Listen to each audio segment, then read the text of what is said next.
Hey everybody, welcome back to Speak Sassy, Drink Classy. I am Sakai to Fly. And I'm Queen Judy with the booty. And I am Roel the Rabbit. And I, my bird song. Just one word, like share. Not like Cher. I need a song by Cher now. It's in my head. Do you believe? That's the good one too. It's not good that go. I can feel something inside myself. I really don't think it's strong enough. Oh. She another one that sound like that. Another That's the Anita only part. Baker. Nita! We love But, Anita though. It's a new month, y'all, for real. It What month is. What does it start with? M? Starts with the letter M. With the M favorite is for letters. May, and May is the month of mental health. Something we encourage everyone to get in order. And even those that believe they have it in order are usually out of order. Guess again. I guess again was so felt. But we have a honorary special guest that I'm gonna say because she doesn't want me to say that, but I'm gonna say it anyway. Psycho. There is a reason that her name is Psycho because it's not just psycho as in crazy, it's psycho as in psychology. Psychology. Psychology. She a professional out here. I ain't no professional. I'm gonna still call you professional. She got a though. degree. To me, that's professional. Okay. Exactly. Like I didn't even finish the professional part. as long as it's, I put you in went to like, school what, for 200 hours of clinicals? it. You went to school for it. I will not. Don't talk about my wife that way now. Although I will 200. say I do apply it to my job though. You know, Yeah, because people is crazy. With the way the world is, I feel like you can't not apply it in You every are. situation No, for sure. because your mental is affected by literally everything that happens. You might think something small now, and then that little something small might just be the tipping point Yeah. sometime later. So you That'd be you the just gotta pay shit. attention. Yeah, you just gotta pay attention to everything for real. but it's also comes down to what are you doing to help your mental? Exactly, because everyone heals toxic. differently too.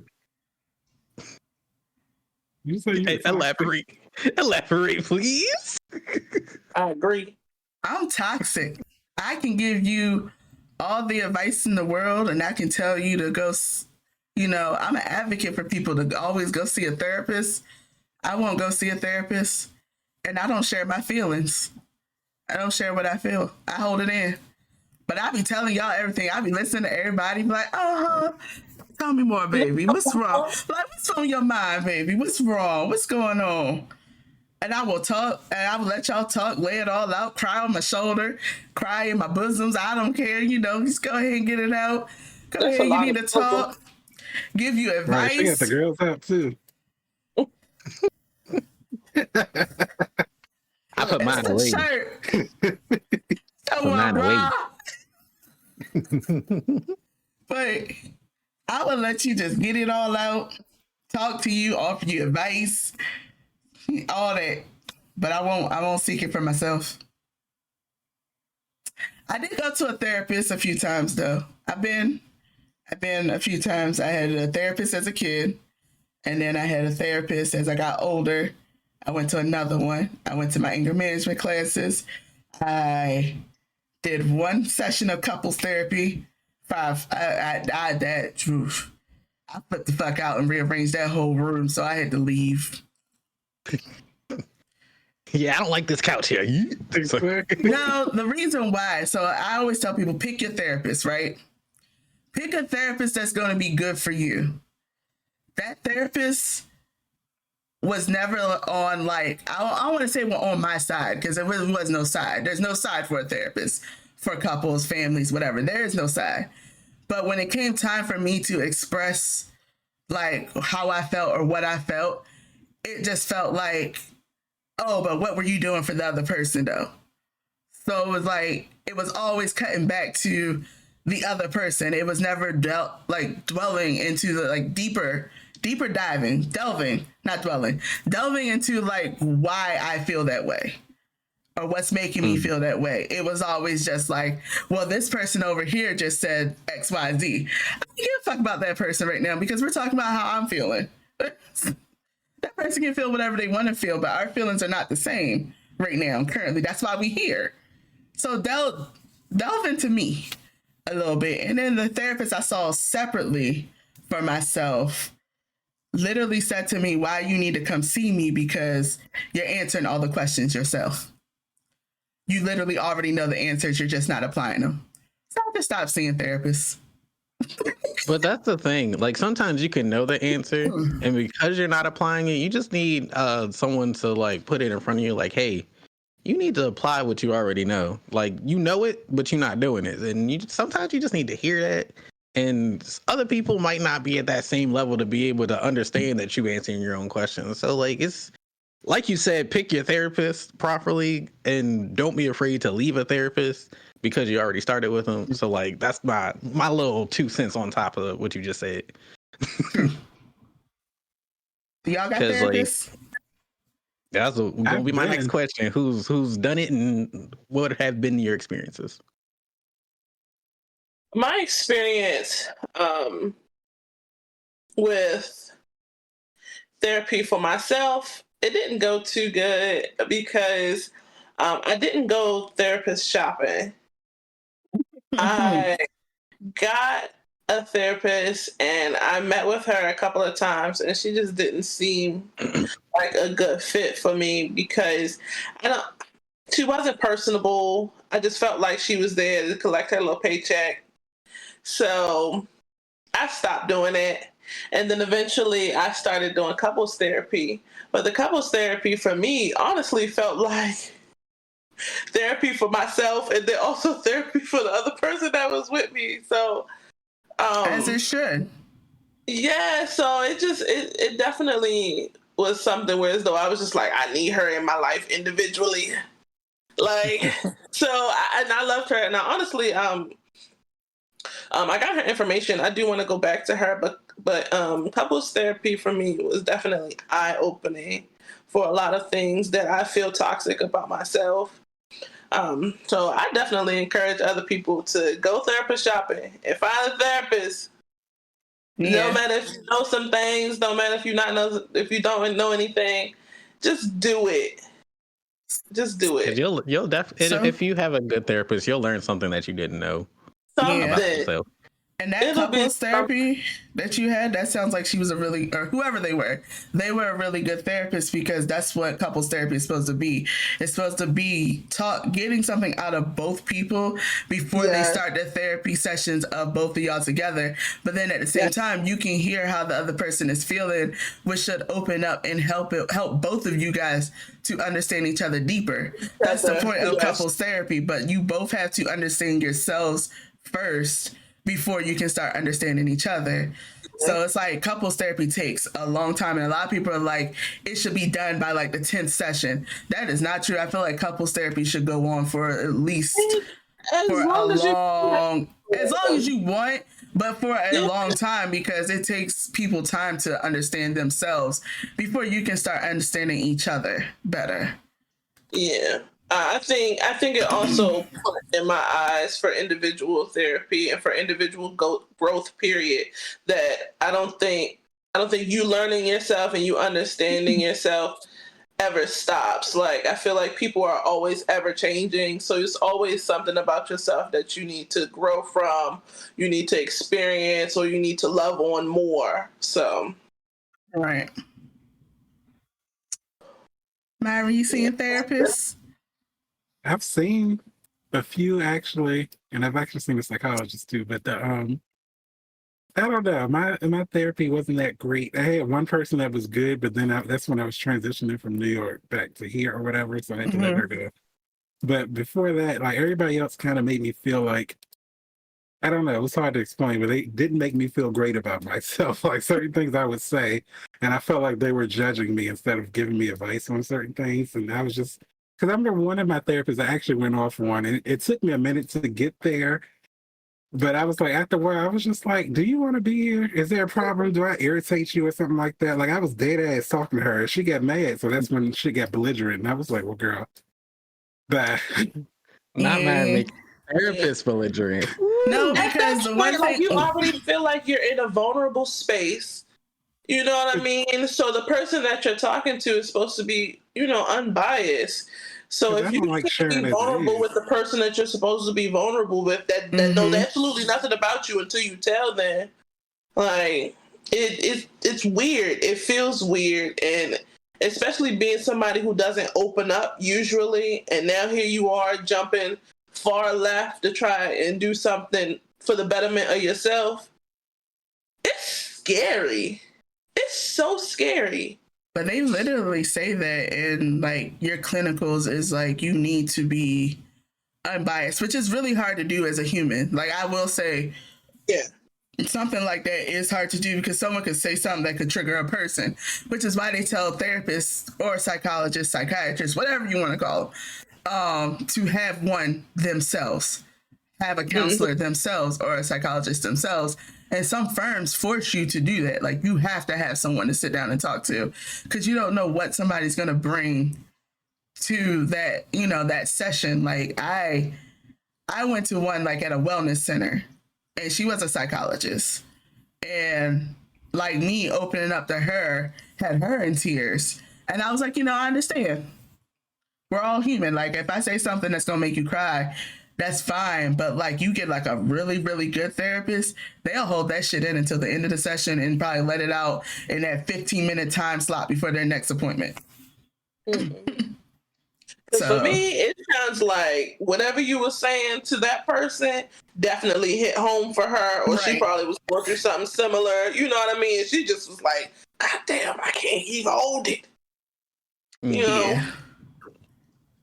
Definitely. I've had two therapists in my life that have been positive, and all the other ones I didn't even like really give a chance. But out of the two that I had a positive experience, they definitely allowed me to realize how I am comfortable moving and thinking around other people, which is why like the space between I want to say like 2020 and 2022 like was a complete emotional change for me because I now know how to process my emotions where beforehand I didn't know what to do, so I just didn't do anything, and then it would explode, and then it would be a crazy situation. You see me in the middle of the street, walking along the parallel lines because I'm just bored. Like it was a crazy transition. Like once things start opening up in your mind of how you want to process information, and I feel like once you get that good therapist, everything start falling into place like a nice little puzzle, little jigsaw, something like that. Never lied. And so I am also an advocate for anyone that feels like they need help or doesn't feel like they have help anywhere. Try it. Definitely try it. Mm-hmm. It takes a while for you to find that person that you feel comfortable opening up to, but don't give up. Your therapist or the person that you need to talk to is out there. But I have a similar story to Ro. 19 what was COVID? Not COVID, but like when everything was shut down, It's like like she said 2000. 19. Anybody else hear that? Y'all heard 19, right? Okay. She said 19. I feel like she was thinking of like 2019. Yeah, 2019. 2020. Yeah. 2020. Yeah, that was, I think, a pivoting point for me, or the start. COVID was a depressing. I'm going to get real vulnerable here, guys. Being confined was not a good space for me. I was so depressed. I was very unhappy. And not because of the things going on around me, but because of myself. And I just felt like I wasn't doing what it is that I wanted to do for myself. And it was not a fun space to be in. It didn't feel good, and I knew I wasn't happy. And for some reason, a light bulb, it like switched, and I She had to listened to shift the my Lizzo mindset. album.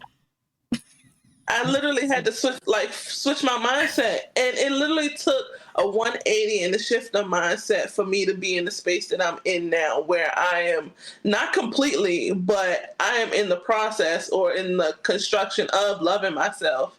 So whoever out there who feeling like, I can't do this or I can't be this, shift your mindset.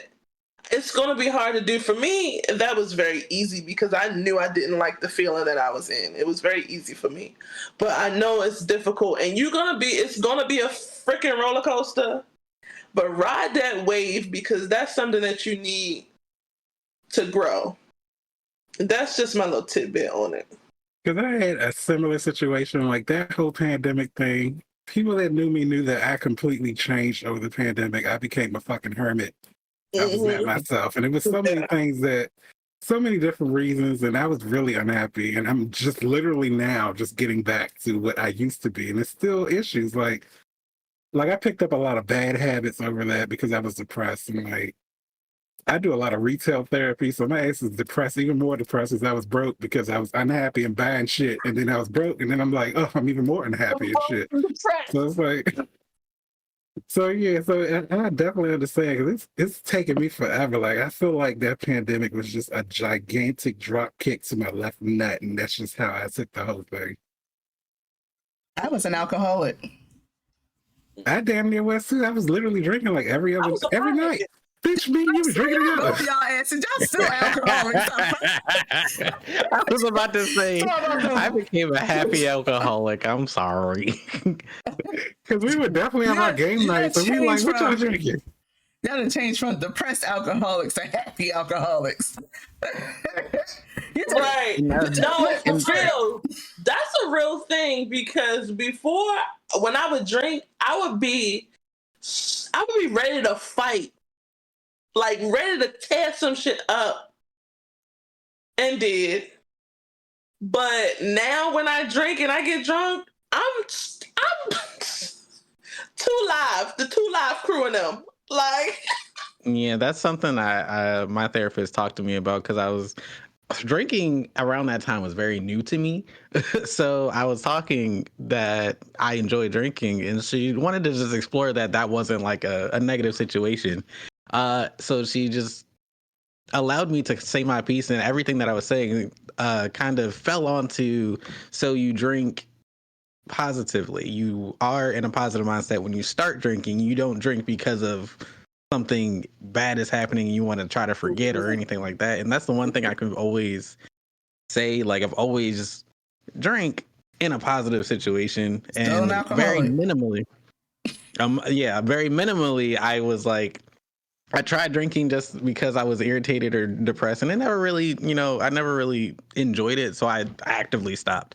Anytime I know I'm not upset and I'm like, whatever, I just won't do it, because I want to keep that positive association I have with it. I don't want to try to depend on it to make me feel good. I want it to just, let me let loose a little bit and get even more crazy than I already am. Yes. My thing was, mine wasn't like depressed drinking, because I already drank like a lot, but it was just weekend drinking. And then since I know you. Because it's like weekends, I'll come down, like my normal drink, I'll go to a bar and be like, yeah, can I get a Jack and Coke and 2 shots of tequila? They like, you starting your night off? Hell yeah. That's just me on a normal weekend. But like, I got bored. It's just like I was in the house, I was bored, there was nothing to do. And then my situation was weird. I couldn't visit nobody, see nobody. It's basically no fucking interaction at all. So I was just drinking because I was bored. People call me at 2 p.m. What you doing? Drunk as fuck? Wow, what's up? What's up? And I could drink a lot too. I think that realization came from Piyush's party. And like, what, 2021?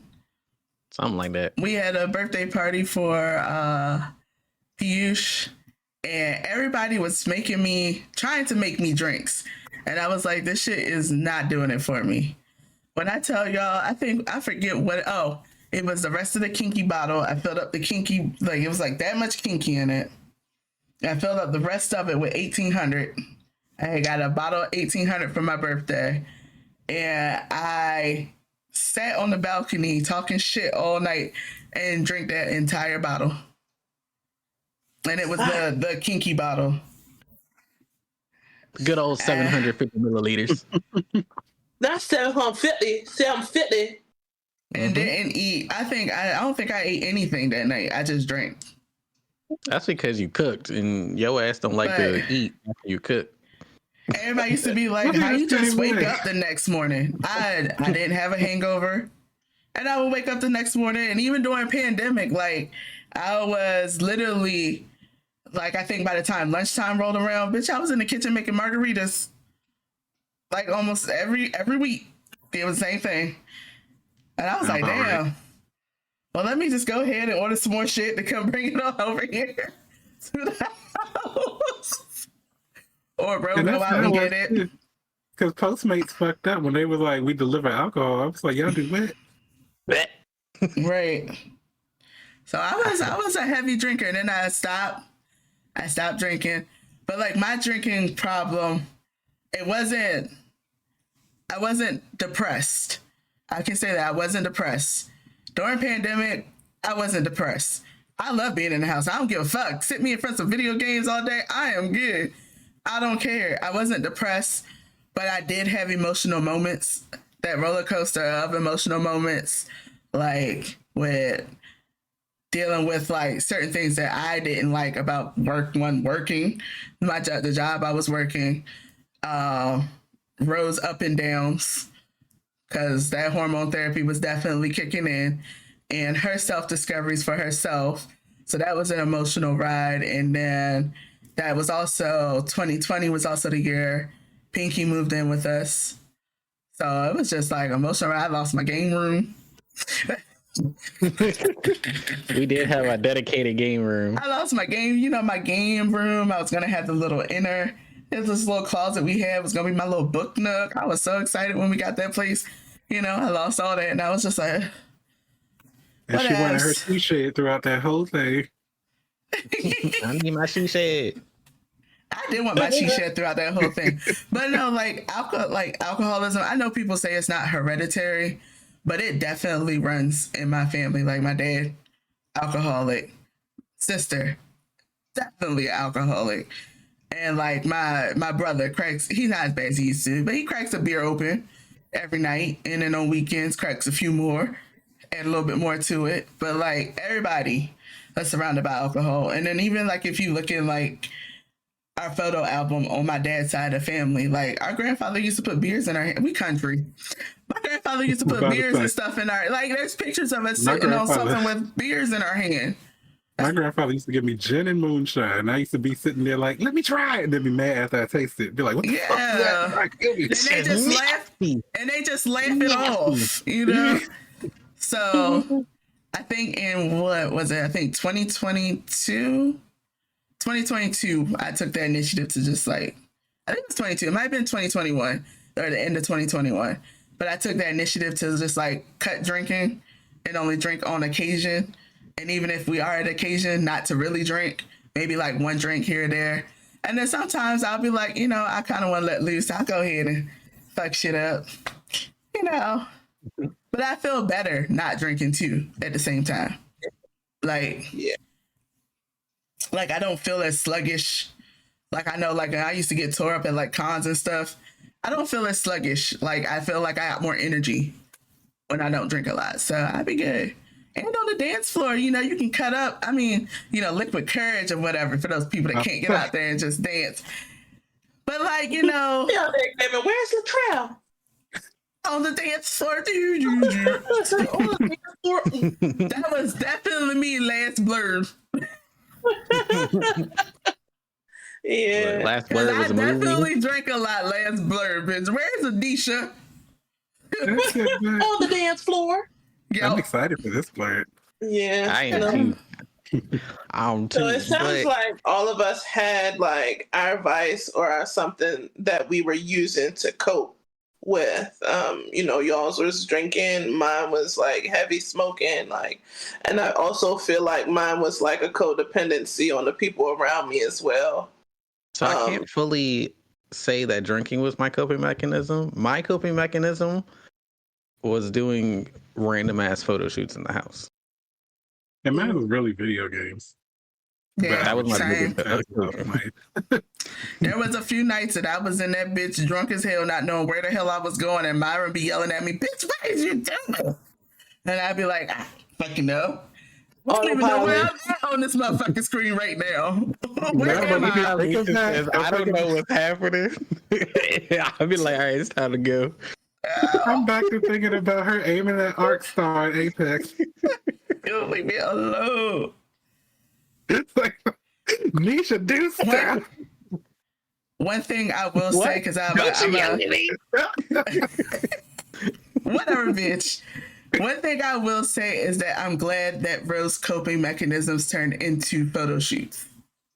It's productive. It's an actual good coping and there's mechanism. A reason for that, and I will let her get into what she would shut down and do if she wants to be that vulnerable. I mean, I've passed that point in my life so far that I can just blurt it out. So, trigger warning for anyone that has any type of mentality that is close to this. But I used to be a cutter, and it was not okay. Like, if you ever like get close to me and look at my left arm, you can still see the crazy amount of scars that are on it. And the worst part is you can't even see all of them because not every cut scarred. So that's essentially what's being referenced. I would literally, as you said, shut down. I would leave, go on my own somewhere with my little X-Acto knife, sit on a curb somewhere and just go for it. And the only reason that I fell into that kind of mentality is because I hate that this correlation is there, but I fell in love with like kink. I know I like impact play. I know I like feeling things penetrate my skin. So it was the only thing that I honestly felt would feel good. And it never really helped, and I hated it, but I liked doing it in the moment, so I always did it. So at any time I was like at my absolute limit, I would disappear. I would not take my phone so people could not try to find me or anything like that, because I don't want you to find me. And I would go off in the corner, go somewhere else, disappear, and cut my left arm specifically. So that being my initial coping mechanism versus my coping mechanism now being literally content creation is a huge 180 that I definitely needed, because there was definitely a few times that I like passed out while doing cutting. Because so that's definitely my vulnerable moment. What did that transition look like for you from being in that space where you're using this one thing to cope very heavily to going into doing something that is less harmful to you? You said, what did the transition look like? Yes. A lot of complaining. I complained my entire way through it. And when I say I complained, I realized that I didn't want to do it, but my body was just so used to doing it that if I complained enough, I would hesitate. Like, I wouldn't stop, but I would hesitate. And once you get that little bit of hesitation, you can kind of like try to grab yourself. Yeah. So I kept doing it. I kept complaining. I kept saying, like, I don't want to do this, even while I'm doing it. And like, I got to the point where I'm complaining so much, I was now given the opportunity to go to therapy about it. I went to therapy about it. So now I have someone else helping me help myself kind of like take myself out of that moment. And I complained to myself enough to realize that I just need to stop cold turkey. So I finally got to the point where I could just not do it anymore. I didn't get rid of like the X-Acto knives and things like that at first, because I needed to be able to see them to be able to walk away from it. Because if I didn't just walk away from it, it didn't mean anything in my head. So me purposely being like no and going the other way was like kind of my big triumphant, yeah, I did that, I'm better now kind of mentality. So that was kind of the whole process of how it broke down. Honestly, this process took like 2 years. So I know I explained it kind of fast, but it was a whole like 2 year kind of thing for it to be completely gone and for the thought process to not be there. So it was definitely a lot of complaining and self-realization. That's dope. We better now. We up. Yeah. Cannot. We up. We up. I'm glad too, because there was times where I wanted to beat her ass. My ass was like, do it then. I'm so serious. Y'all know I have a nonprofit and we teach kids or whatever, so there's a whole bunch of different personalities. But we used to have one person that did go in the bathroom and cut themselves, and that used to scare the hell out of me because I used to be like, I was new to it and I didn't know how to deal with it at the moment or whatever, and then I just kind of freaked out. Just like, we need to watch her 24/7. Like, I used to literally have everybody watching her because I was scared that she would go in the bathroom and just maybe she might go too far or something like that. Like, when her mother told me about it, I was worried because I just didn't know how to handle it. But you live and you learn. I've been put in a lot of situations where and the worst part about that is like you want to watch her for like general concern, and from the person that is like doing it, they're just like, get away from me, and they just hate the fact that you want to watch over them at that point, and it makes them want to do it more. So sometimes it's like really confusing as to what to actually do. So I definitely understand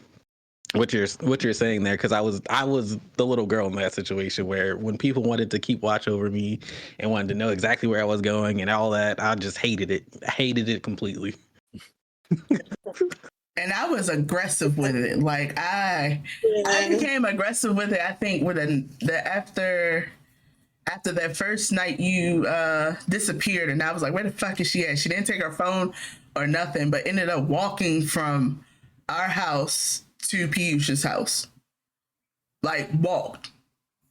Didn't take anything else with her, didn't take nothing with her, but walked. And then I was like, nah, you gotta have your phone on. And then the second time was she had her phone on her, but she disappeared.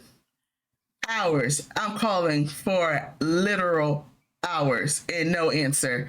I literally had to call her brother and be like, hey, is Rose sharing her location? Because where is she?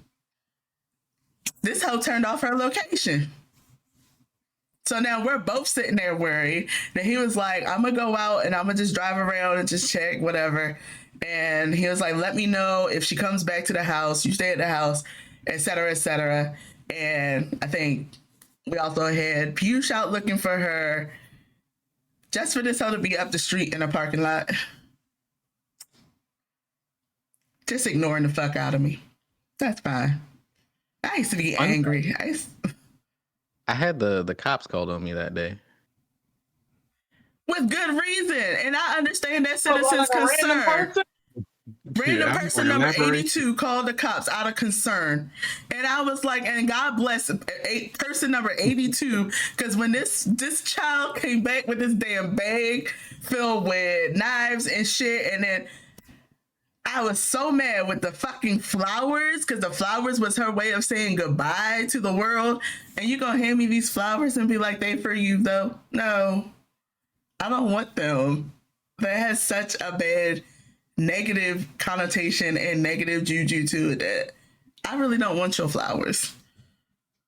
Like, that should go back to the world as you were gonna have flowers there in the car with you. Really? Like, what? They were fake ones, so they wouldn't have wilted.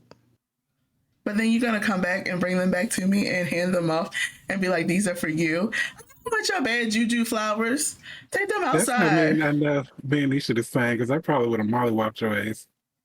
I got anger problems. And I got anger problems for the people I love, but I definitely was like, I was so mad. Like, I would have handcuffed your ass and be like, bitch, you ain't going nowhere. I had to calm myself down, y'all. I had to calm myself down because I don't know why my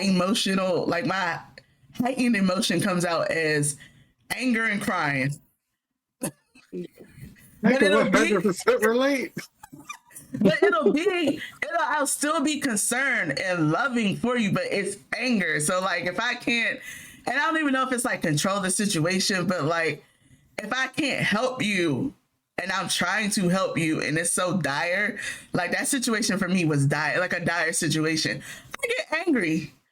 So I damn sure Yeah. did not. I punched a bunch of shit in here that didn't break. I made sure it was stuff that wouldn't break. I gotten better. I took my anger management classes, so I was in here punching pillows and plushies. It's fine. Like, I'm angry, but I ain't paying no extra money. Okay. Right, I'm not gonna lie. I did punch the shit out this chair, but that chair went flying all the way over there. But like, come on now, like. So I'm glad you're in a better space because I felt like I would have. Actually, I think I said that to you one time. I murdered you myself. You did. And my depressed ass was like, do it then. So it wasn't that time our communication was not as good as it is now. So like the progress of both of us is definitely noticeable. And it's crazy because I'm the person that's like communicate. And she was like, and Queen Petty. Yeah, like I don't got nothing to say to you. And definitely Queen Petty. Tit for tat. Everything was tit for tat. Everything is still tit for tat. Nah. I think you get I'm my only nerves. a little petty. Like I'm like court jester petty, not Queen Petty. Yeah, she was Queen Petty. Because it could be something like, oh, well, if you so upset, like you so upset, I ain't got to take you to work. And then I would say back to her, oh, if you don't take me to work, you ain't going to have nowhere to stay. Because who paying the bills? Not back and forth pettiness. I'd have been sitting in the corner. You children, get in the car. It's like, Before I start handing out ass whooping, get my switch.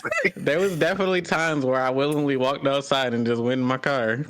It was just like, it was That like, was all I had. I was like, fuck it, this is my life. right. It was definitely given like, after a while, like I had to realize, like, girl, you know you better than that. You're not like this. This is not you. Don't let her do that to you. So I was just like, you just have to communicate. I calmed down. It took a couple of years. Like we got together in 2018. I calmed down by about 2020, 21. When we got engaged in 2020. So like 2021. By 2021, I was just more so like, we need to stop talk. Even if you don't got something to say and you need to step away from me, but stay in the same house. We'll just be in separate rooms. And that's because I ain't trust your ass to go out anywhere because you might not come back. And that's where the growth comes from specifically, because like as we mentioned that we need to talk, we need to communicate. I realize that I'm a person that in a state of heightened emotion, I physically cannot talk. Like I can't think straight. I can't make sentences. I can't do any of that. So like the times where Nisha was like, we need to talk right now and stuff like that, we had to develop a little code where of like I'm at that point where my brain not braining and I can't. So like you're gonna ask me a question and I'm gonna know the answer and I can't tell you the answer. So we had to like, one, I had to learn that was a thing for me, and two, I had to communicate that with Nisha so that we can be prepared for when the situation arises where I'm in that state and we need to talk. So everything, as Mariah said earlier, it's always a learning process with like yourself and your brain and all that. Definitely. Mental progression. That's the word. Yes, mental progression. That sounds nice. Yeah. I don't know if it made any sense. I think one episode that we had, I think it was To Date or Not To Date, when I was saying you can't expect somebody to do something for you that you can't even do for yourself. And I used something as minuscule as buying flowers for yourself. That right there for me was just a metaphor for if I can't communicate with myself or if I can't understand myself, how can I understand what it is that's being brought to me by somebody else? You know what I'm saying? For example, if I'm in a relationship with somebody and I expect love languages. I expect them to My love language is affection. If I expect somebody to be affectionate with me, it can't work if they're not affectionate or if they don't feel like they love themselves entirely to even love somebody else. So it's all about learning yourself first and loving on yourself first before you can completely be open with being in a space where you can receive it. So that's why therapy is important. I had to get to a space where a fucking bucket is necessary. And something you just said, Ro. A bucket. No, when you said that, fuck it, the fucking bucket. But I thought she said a fucking bucket is necessary. Like, what are you doing with a damn bucket, is girl? necessary. That was one of my mechanisms that I used when I felt like I was too far in control of things that I had absolutely no control over. You know what I mean? I had to learn that might not be aware. Can you explain exactly what a fucking bucket is used for? Yeah. She was explaining it. I discovered that I had a control problem. And I always wanted to be in control of everything else around me. So I had to be in a space where I can be okay with letting things be what they are because I can't control them. The only thing that I can control is myself. So if I felt like I was in a space where, oh my gosh, I control it, I would write it down and I would put it in my bucket and say, fuck it. So that eventually turned into me doing my party decorating. So that gives me a space to be in control completely and freely. And that turned around in what did you say, Ro? You literally just said it. Said a lot of things just recently, so it was the last thing you said. Damn. Come back. Mental progression? No. It'll eat me alive, but I'll figure it out. That's literally the last thing I remember. Come back to her in 20 minutes. Mm-hmm. We're gonna be a whole nother topic, and you're like, ooh. Right. Okay. So, what are some of y'all's mental health issues? Ooh, like I've been waiting for this question. I can go if you want me to, because I definitely have some, but go ahead. Ooh, I was waiting for this question. Unless you finna talk in circles and ain't nobody else gonna get a chance to talk. When I talk about something Myra, go first. And stuff that I love, it'll come out. Mine is anxiety, I guess, because my anxiety will get high and make me do all types of crazy shit, and that's one of my issues. That crazy shit. Because it just gets to me, like, and then my mind just start wandering, and then I start doing shit that I probably shouldn't be doing. But will say, I got better. I say this all the time. I got so much better because I used to be like off the deep end. Like, I'm pretty sure people used to be like, "What the fuck is wrong with you? Like, why did you even think to do some shit like that?" And my anxiety rose, and then I had an idea. So I was just like, follow through. Might have been crazy, but I followed it through. But I think that's my biggest thing, because remember I said I saw a psychologist too when I was in New York or whatever, and she gave me Xanax. And when I say it was a massive difference, but only when I had you saw a psychiatrist. So it was like when they gave me that, it was a massive difference, but only when I was high in anxiety. Because if I took a Xanax and I was totally fine, I was going to sleep. I was like, how people are taking this for, if people were taking Xanax for recreational use, and I'd be like, how are y'all doing this? Is I'll take it and be like, because correct me if I'm wrong, isn't that one of the ones that people like got and abused? Yeah. Okay. Yeah. But it's like when my anxiety is high, it just calms me, and then I no longer have like crazy thoughts like, let me plant this micro camera in the back of his car and see what the fuck's going on. Hey, I'm sorry. So what do you do to regulate that now? I'm not that bad anymore. Back then, I think it's because I was younger, and I guess because I felt and thought a certain way, yeah. And then I also didn't think of consequences of my actions back then also, so I used to just be like, I mean, I didn't do this. I'm just saying extreme example.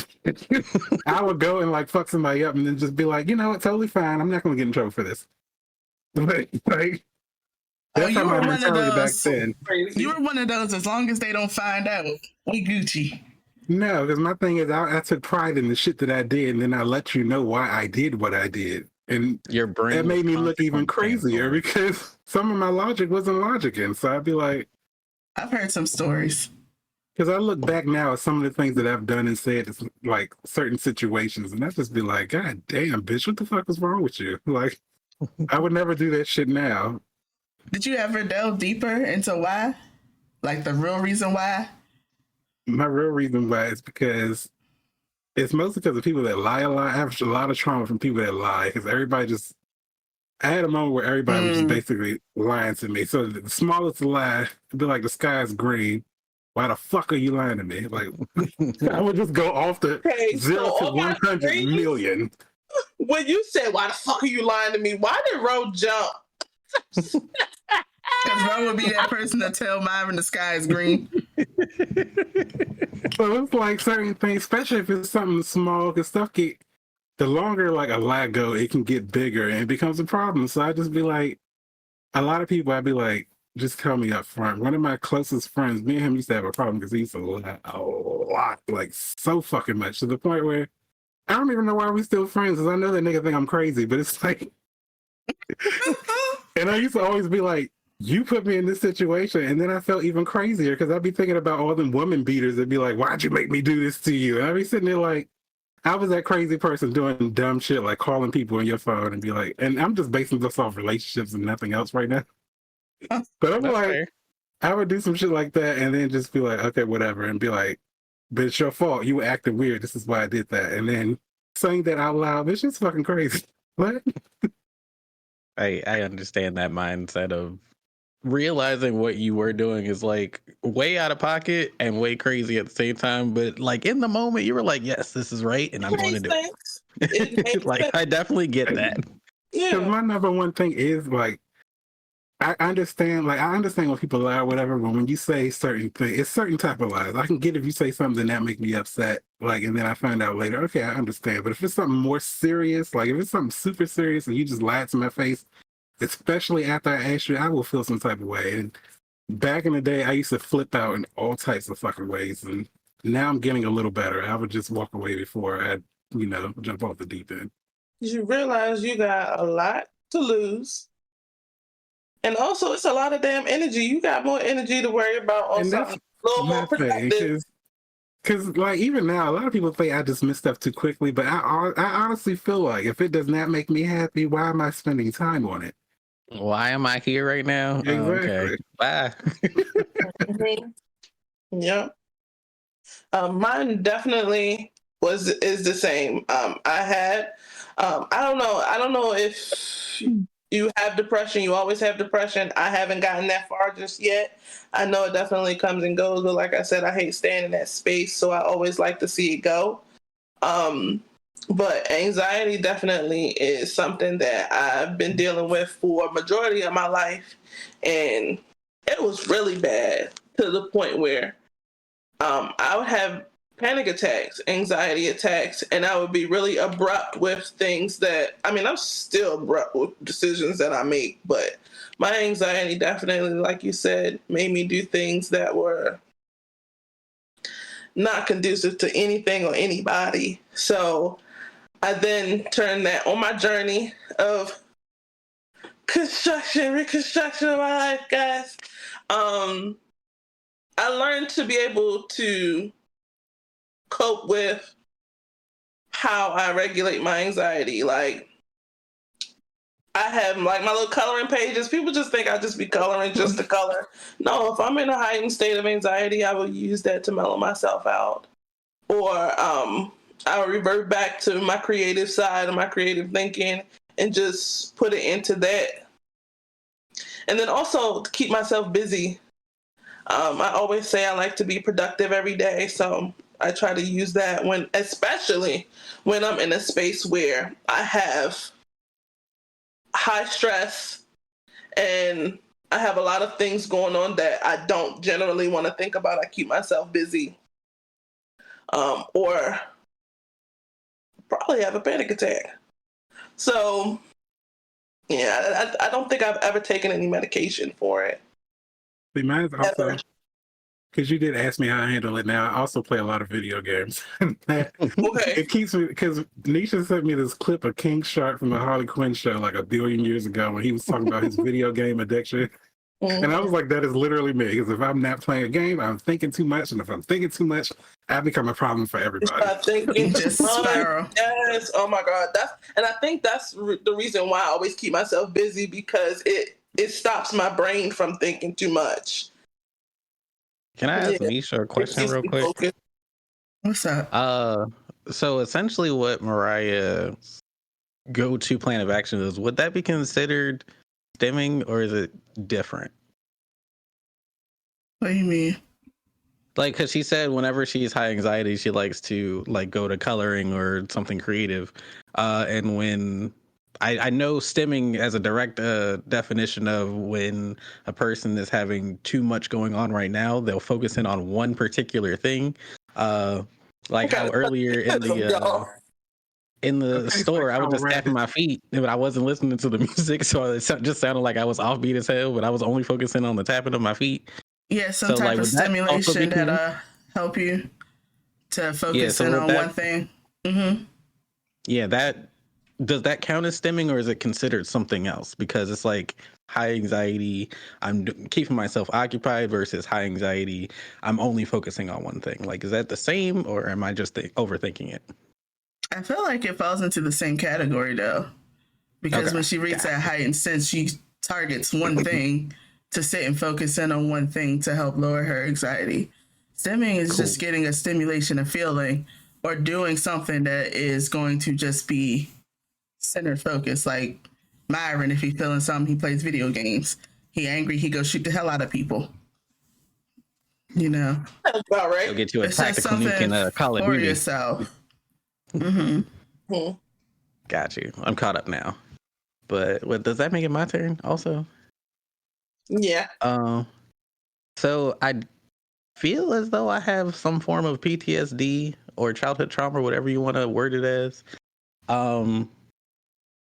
Because as a child, all the way up till I was like 19, I didn't really get to voice my own opinions ever because I was always told I was talking back, or if I felt as though That black kid childhood something trauma. Don't you right? Say sound like a black right, like that like sat with me. So like as a child, I just got completely silenced to the point where I just stopped talking completely, and that just happened for years and years and years. And my only escape was school, actually. So I acted an absolute fool in school, became a class clown, and did that because that was the only time I could actually do something other than just sit there and be silent.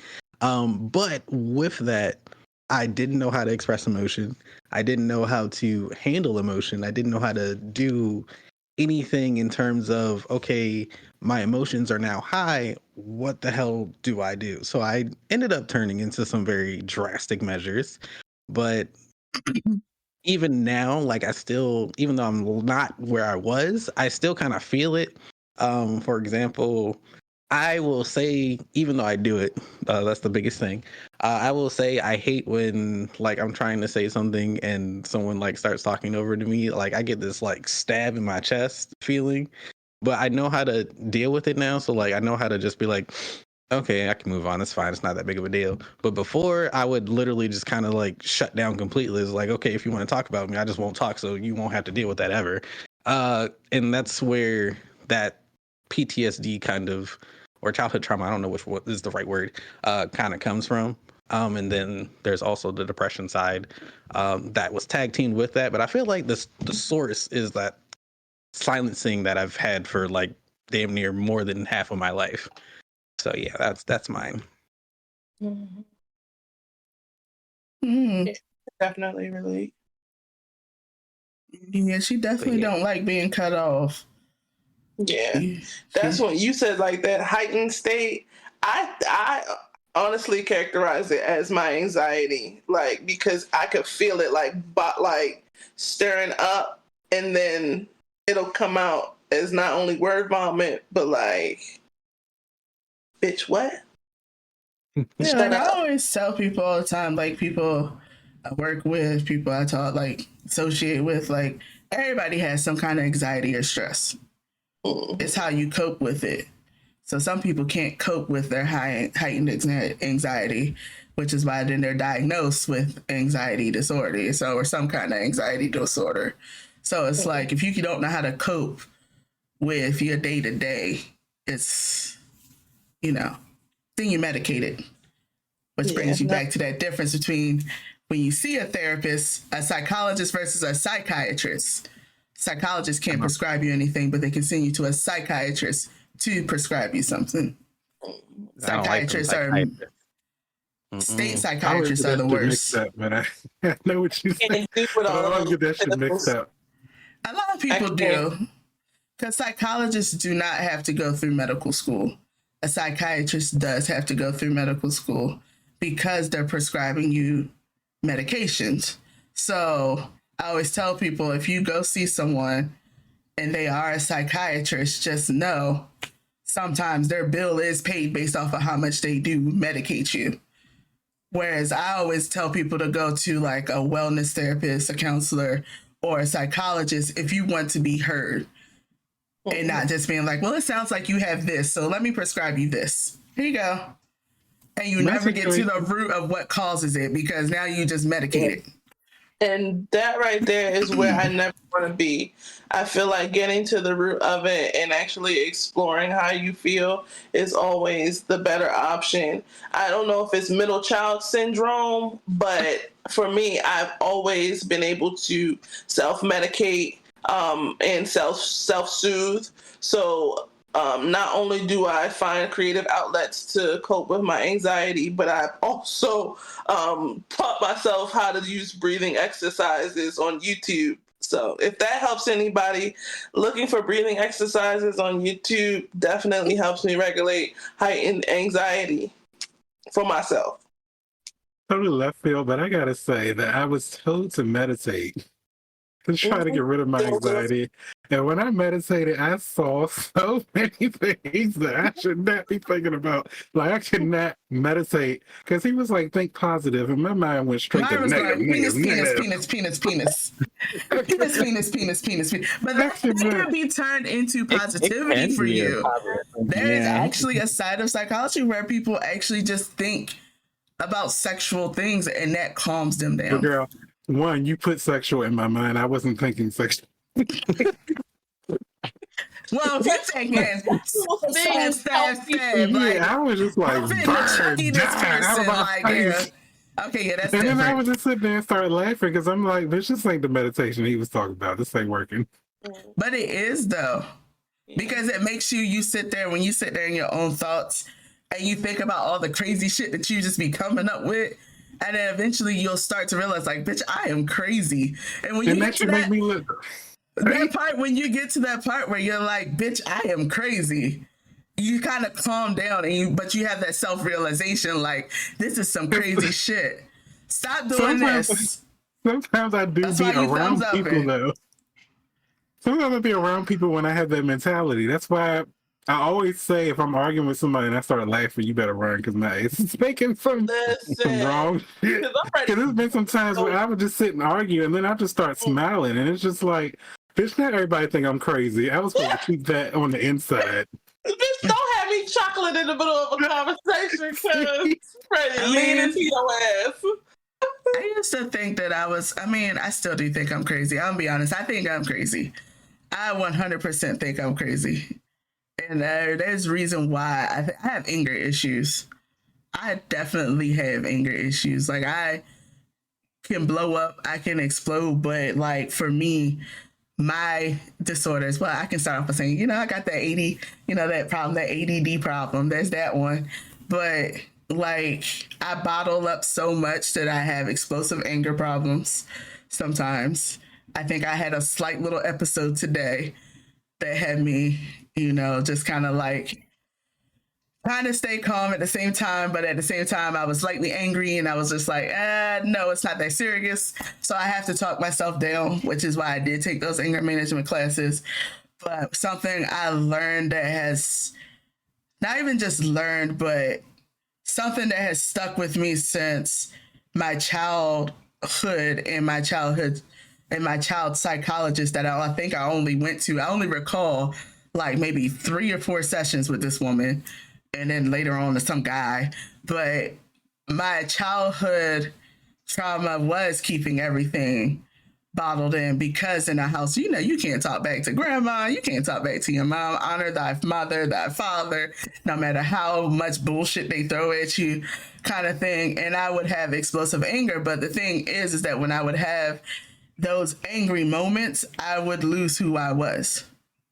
So I never officially went to get that diagnosed. But when I say like I lose who I am, there is a totally different person. And sometimes it would come down to literally me just not even remembering a situation or only remembering bits of a situation. Like that's how angry I would be. So I literally would tell people like, I feel like I have a version of like dissociative identity disorder. Like I feel like I have like a split. And I think when I had the breakup, my very first terrible breakup, I actually got to hear that split for the first time. So I never officially went to anybody, but I just know when it happens. I know the triggers. I have to be extremely angry, almost like a hawk. I just kind of called it like a hawk out, because it's like, dang, I have somebody here that's trying to calm me down. Damn, there's this angry ass fucking person who's just mean as hell. And then it's kind of just like me just sitting in the background, just watching it happen, like a back and forth. And I never really talked to it. I think Rose like the only person I talked to about it. Because I was doing the same thing. I can relate to that. With anger. Like I literally, yeah.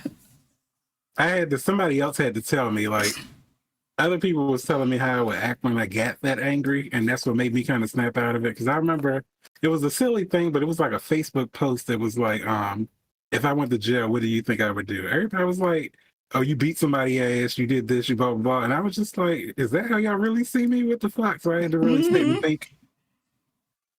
I had to really sit and think on the inside. No, I was agreeing because like that something similar was happening to me, like sitting around people. Like I was told like, damn, like you hawk out, or damn, like you need to calm down, or if you went to jail, probably for killing somebody.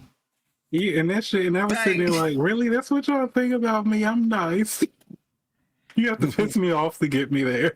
And then see, I'm the person, I would 100% have been one of the people that say you beat somebody's ass. But I feel as though that person got you to that point where you needed to feel like you beat their ass. So like, yes, I agree that was the reason, but I understand your feelings on like, damn, that's what y'all, yeah, I get both sides. Back then it was totally different, because now people wouldn't say that. Now, because when I was younger, I used to be totally green. If people was yelling at me, people would be like, what are they yelling at Myron for? What do you do? They would step up and defend me. And then eventually it got to a point where they just like, Lord, Myron going the fuck off again. What the fuck happened? But now I'm back at the point where it's just like, oh, somebody really, really set him off for him to go the fuck off. So when they said that, I was at that point where I was like, Myron always popping off at the mouth because something happened. But you know, I worked on my, because I had major anger too. I had to go to anger management, and it wasn't my choice. It was fucking police. And I believe I cussed them motherfuckers out too. And this is also in New York. I cussed them motherfuckers out too.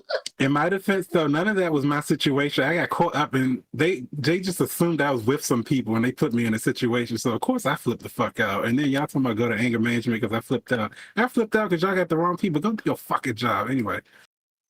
I get it. But yeah, no, I understand that completely. But like, I know my triggers. I know when I get mad. I know when I'm extremely upset. I shake. I shake and cry. I do know that. So like certain things that I do, it helps. I think the last time I was almost to that point was that cookout. That cookout almost got me there. Talking about.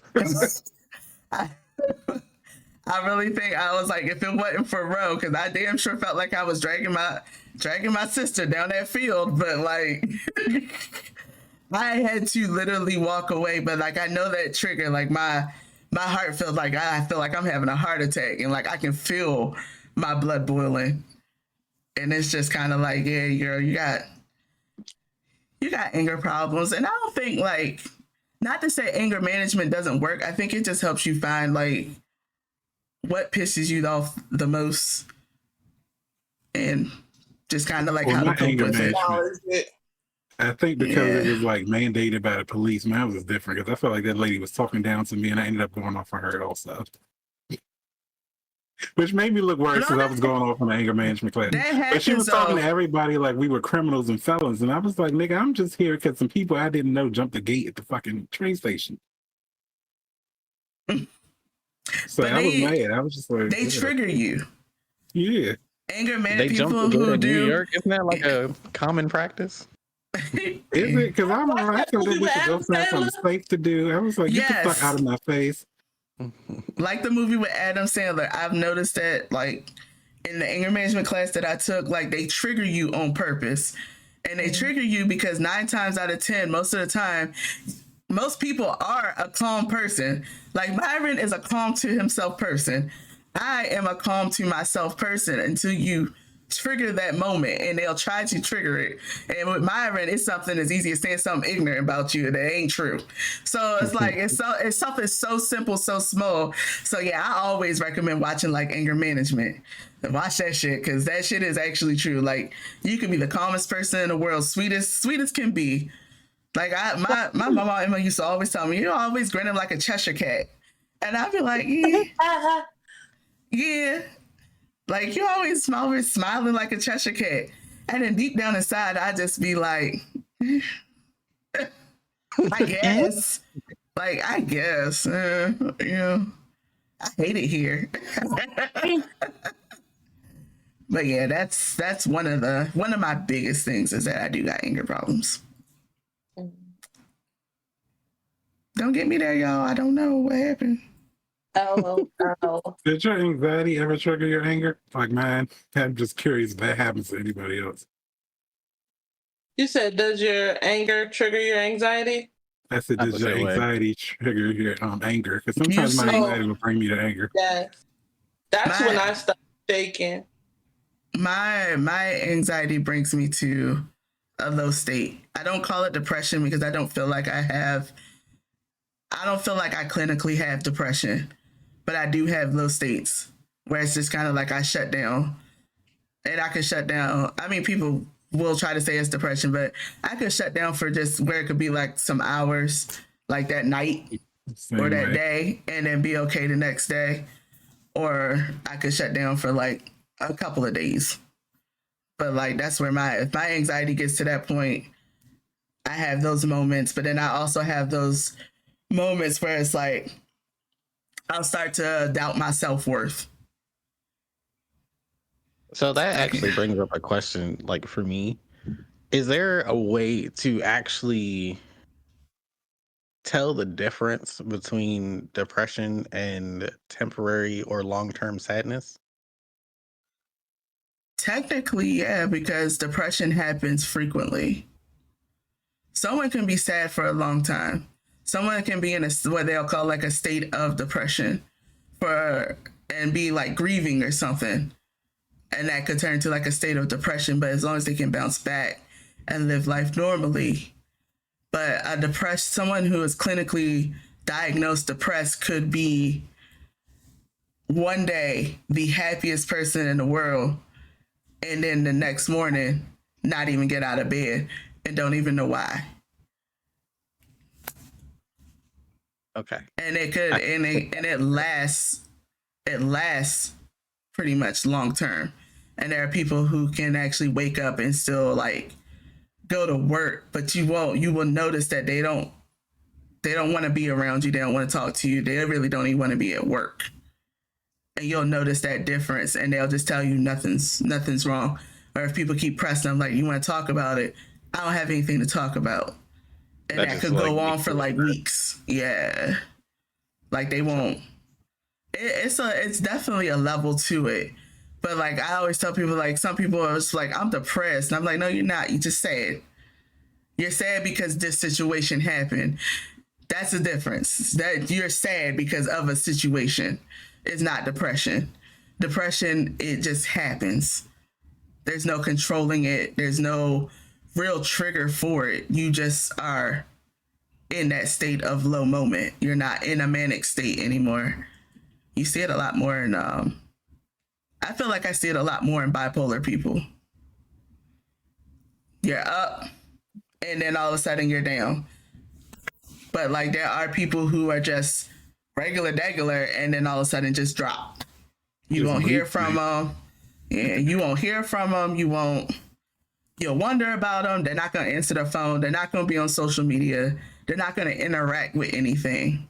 I always tell people that's really like that big difference between someone who is severely clinically depressed compared to somebody who's just sad in a moment because somebody did something to them or they ain't liking something. And you can be sad for extended periods of time the same way you can be grieving forever. So, you know. They do have people who, I was gonna say they do put people on medications who do have prolonged sadness, and it's the same stuff that they give people who are depressed. But you bounce back. It's not something where it's like they're continuously like refill. You need a refill. You definitely need a refill. Depressed people definitely need a refill, and a lot of them do sink lower than just not getting out of bed and not eating. It could turn into cutting or further suicide. So it just really depends on what it is. But a good psychologist will let you know. Both of mine did actually. I just never knew. Yours said bipolar. Yes, right? Bipolar 3 to be exact, which means I'm not high enough to warrant anybody to want to give me medications. But if I control my own thought process and my own be aware of my triggers, I can kind of gauge how I'm going to feel in a situation and then move accordingly. So, so that's why yawn like a little horse. You'll get situations with me where I'll just be very, very stoic and I'll just tell you to your face, I cannot talk right now. And you'll just be like, okay. And I'll just walk away. And I think I've had that situation with everybody in this conversation, but I definitely have those moments. And the fact that I know how to, that in that state, I just can't interact with anybody no matter how hard I try, it makes it so much easier. And those kinds of things I have to throw in my fucking bucket because the people that I care about and the people that I love, I hate to feel like I can't help them. Just gotta ball it up. Kobe. That's what I try to explain. When I go through the moments, I try my best. Usually I stick to myself because I don't usually get depressed, but I will say the pandemic, I was legit depressed. And people will reach out and stuff, and the more that you push away, the more that the people that actually love you will keep fucking, getting on your back. And I was just like, eventually I had to come to a point where I found a way to just be like, leave me alone for a little bit. Like, I love you and everything, but I need to deal with some shit in my own. Because I also don't like when my friends, because I feel the same way when I feel like I can't help somebody, I feel some type of way. And I'm pretty sure that's what my friends are feeling like, but I'm just like, there's nothing that's going on with you, something I just got to do with myself right now. Yeah. Right. And a good friend will respect it. A good friend will respect it. And I say that I don't like throwing that friend word around. I don't at all. Somebody be like, that's your best, but I'm your bestie. No, you're not. You know what randomly makes me feel good in other situations? Bubbles. She's so dumb. I'm not gonna lie, good little bubble party is fun. Well, what's the space that we are in now? And it sounds like the growth that we've accomplished. How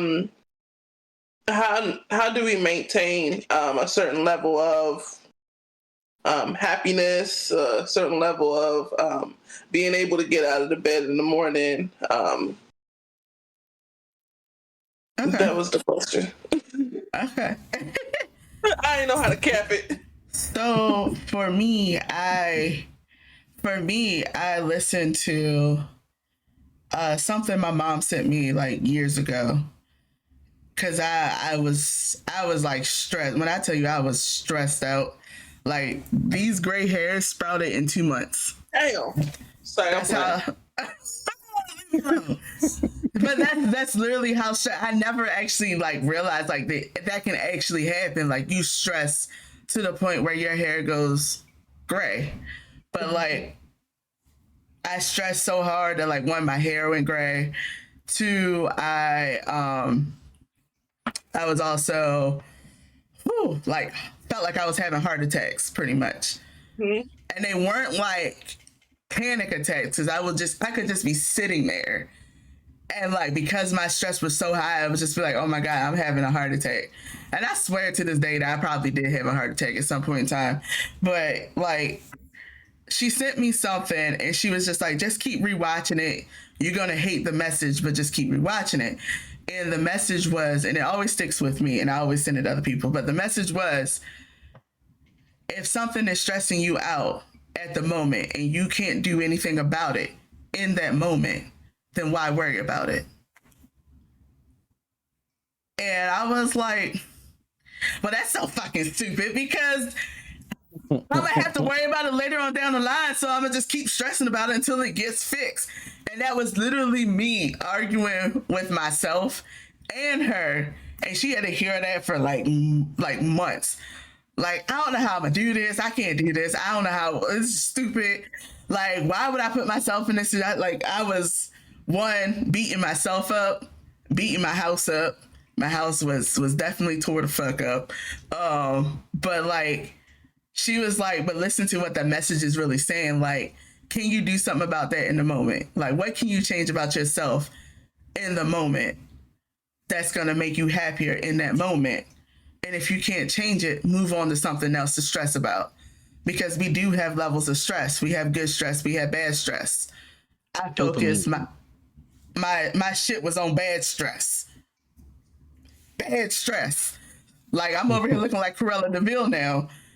Like Yeah. That though, because that's how I basically lived my life. Like I used to always say never. I mean, why cry over spilled milk or whatever, and that's pretty how I pretty much. much lived. So I was like, every time I would super stressful situation, that's literally how I would think. I'd be like, well, I can't do shit right now. The best I can do is just keep working on it until it's get fixed, whatever situation it is. And that's how I kind of carry a lot of stuff. And I've been trying to get other people to carry it that way too, because it makes a lot of sense and it'll It calm you down really does. quick, or at least for me.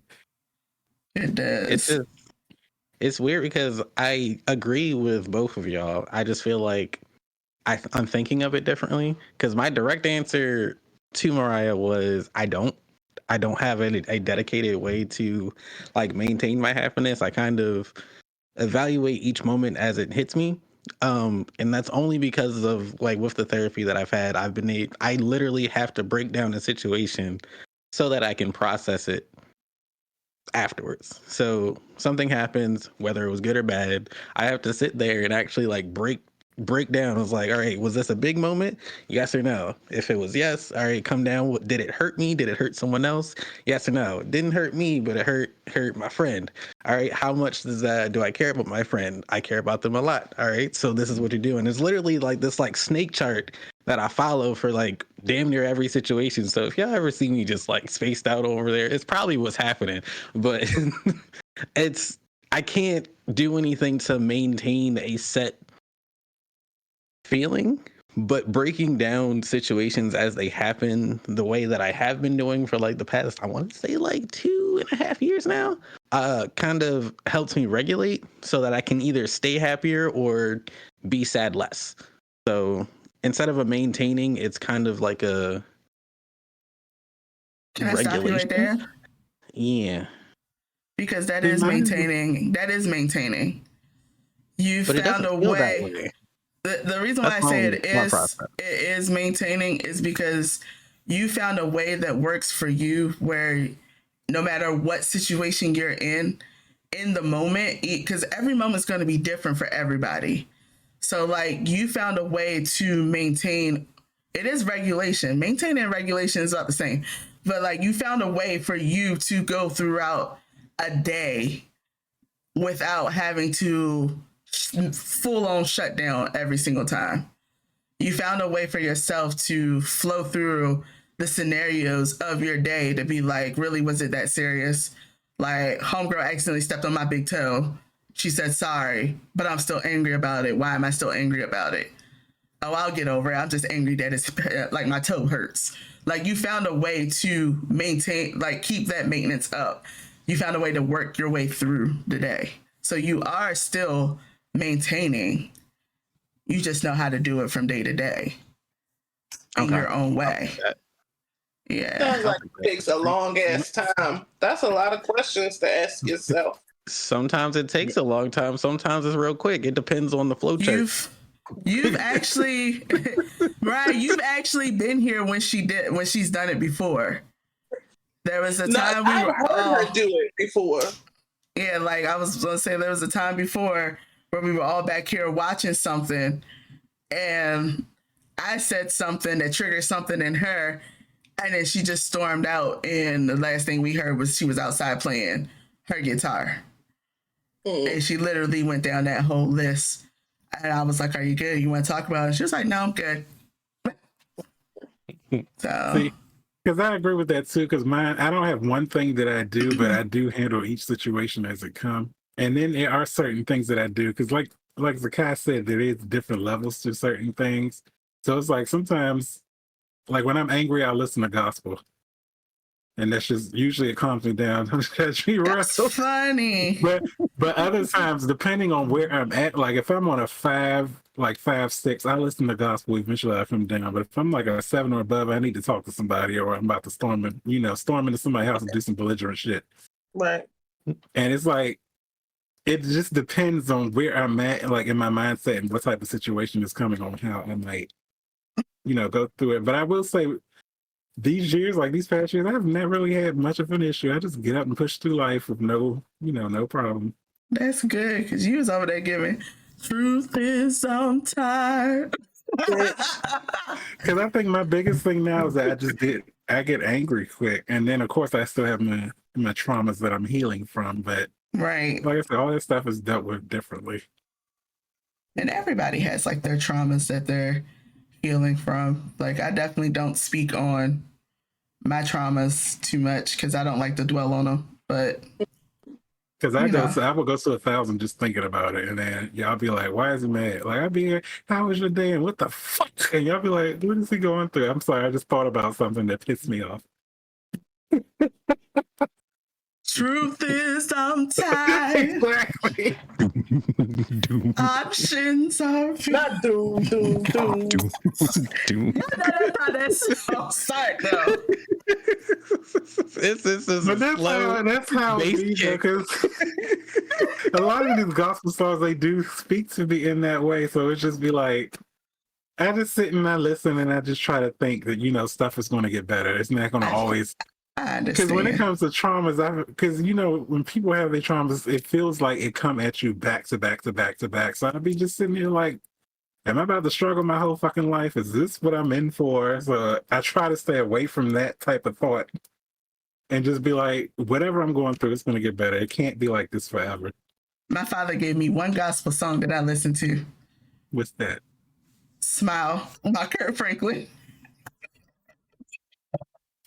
Just because I keep everything bottled in.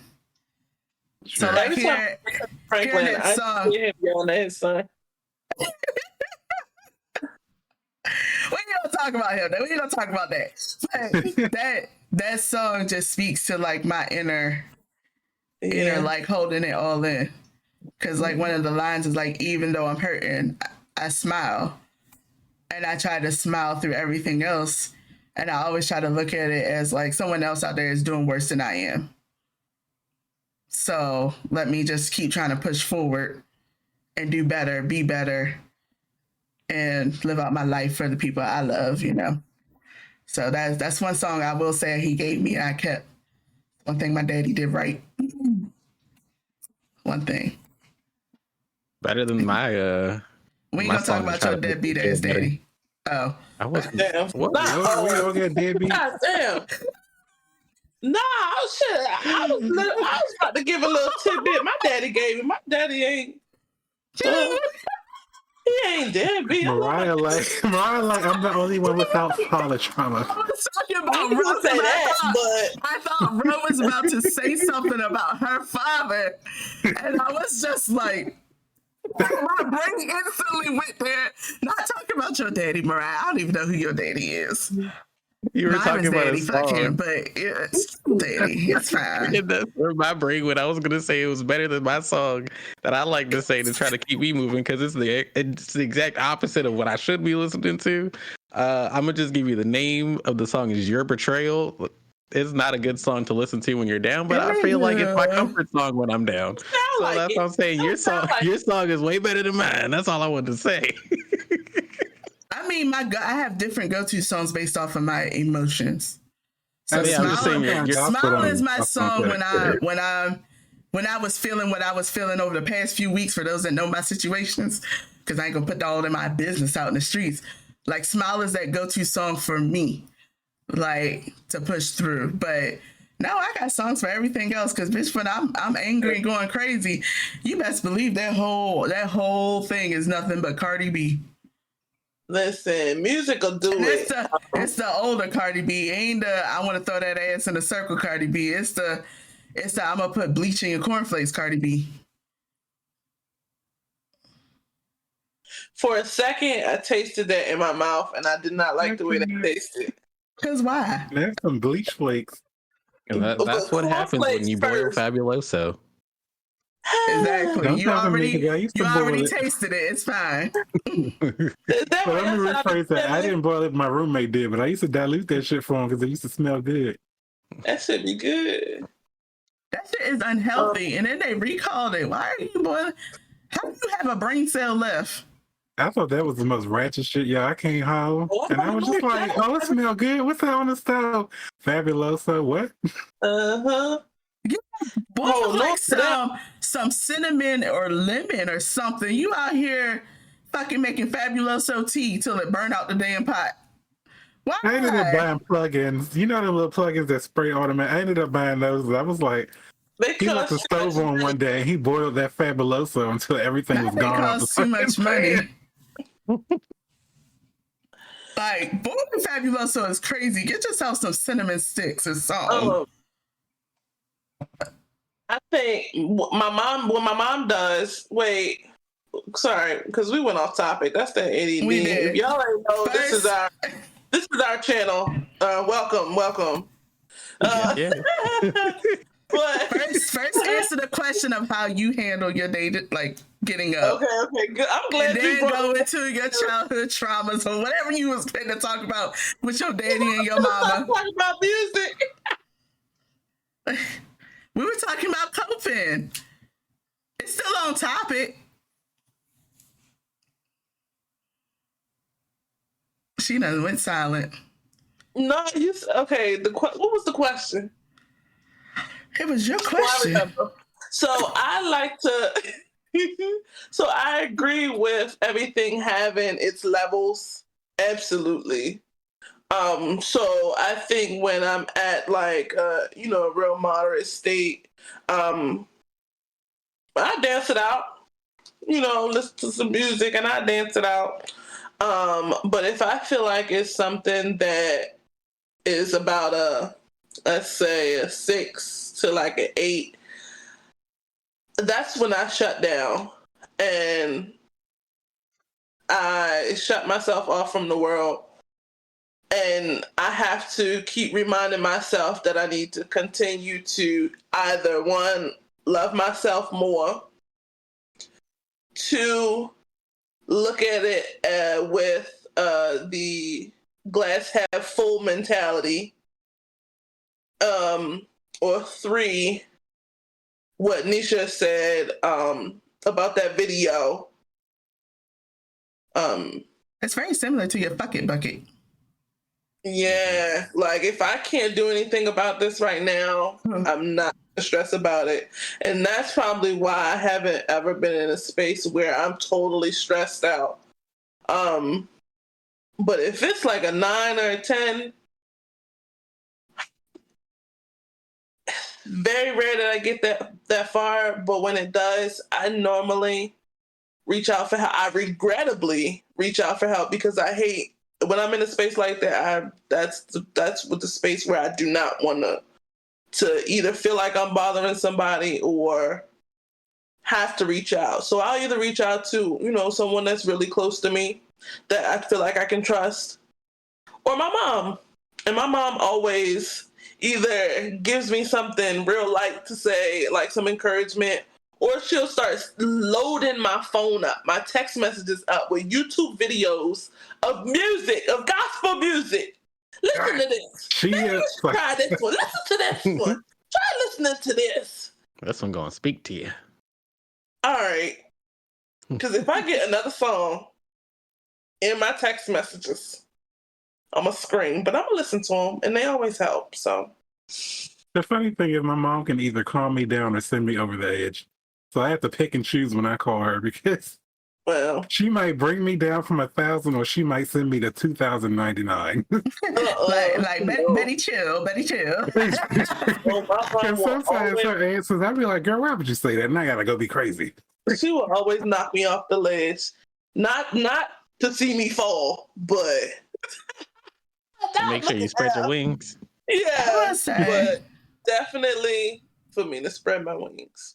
My mom definitely grew in that mental health state though. Like I can ask her a question like recently I was like, Mom, how did you deal with this like when XYZ happened?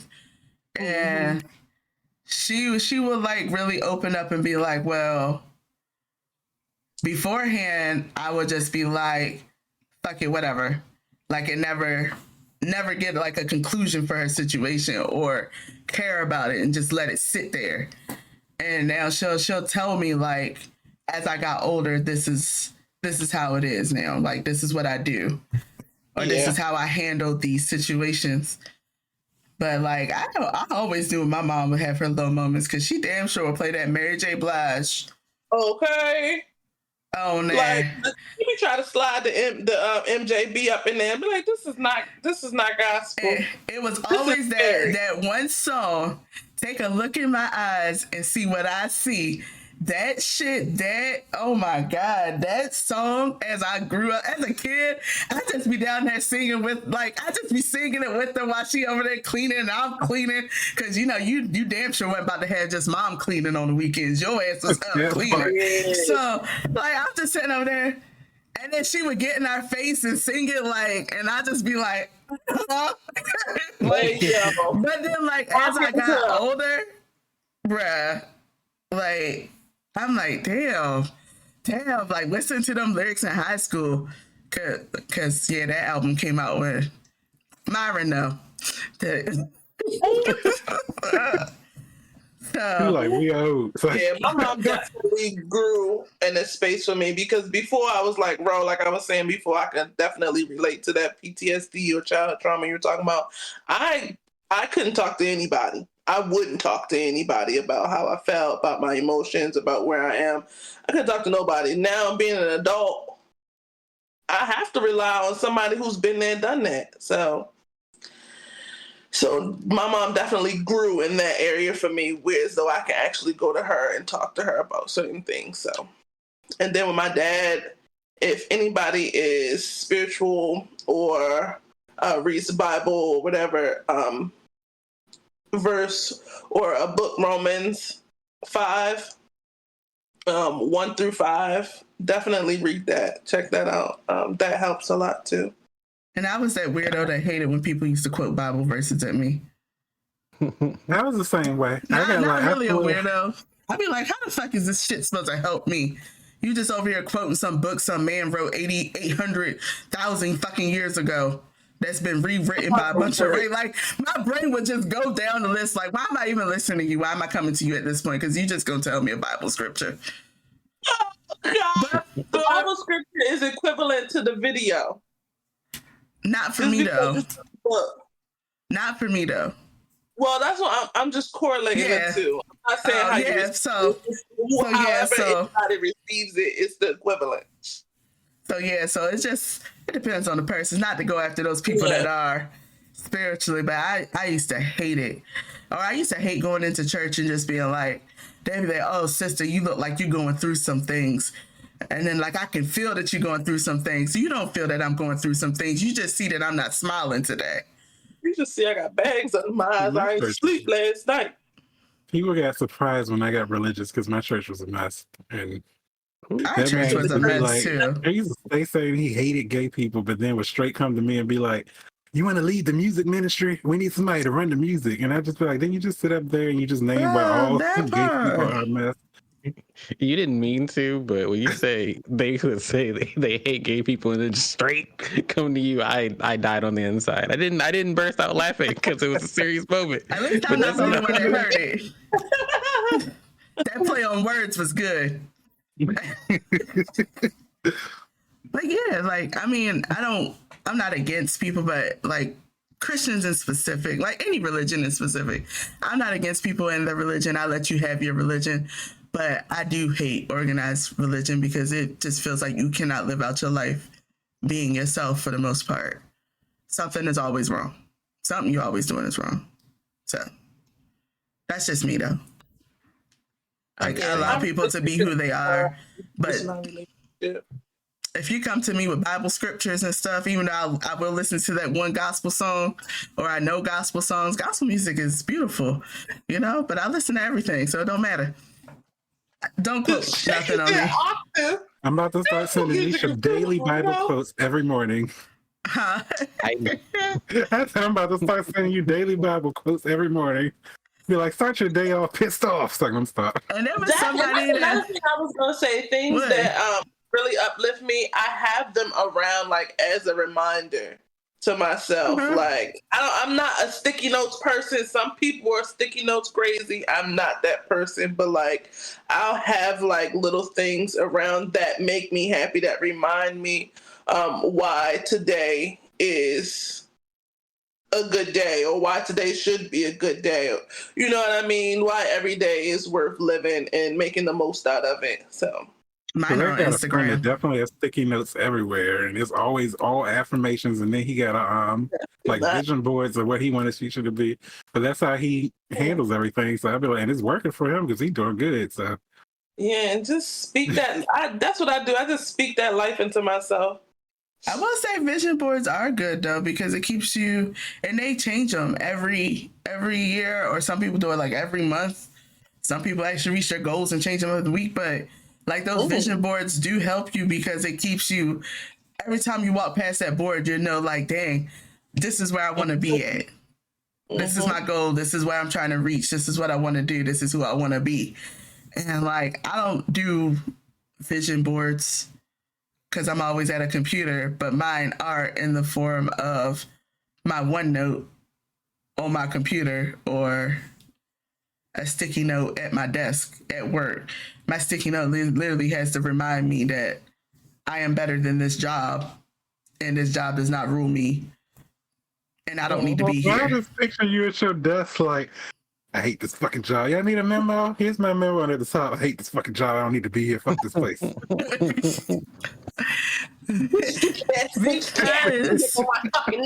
because jobs will literally, if you do not love your job, will literally stress you out.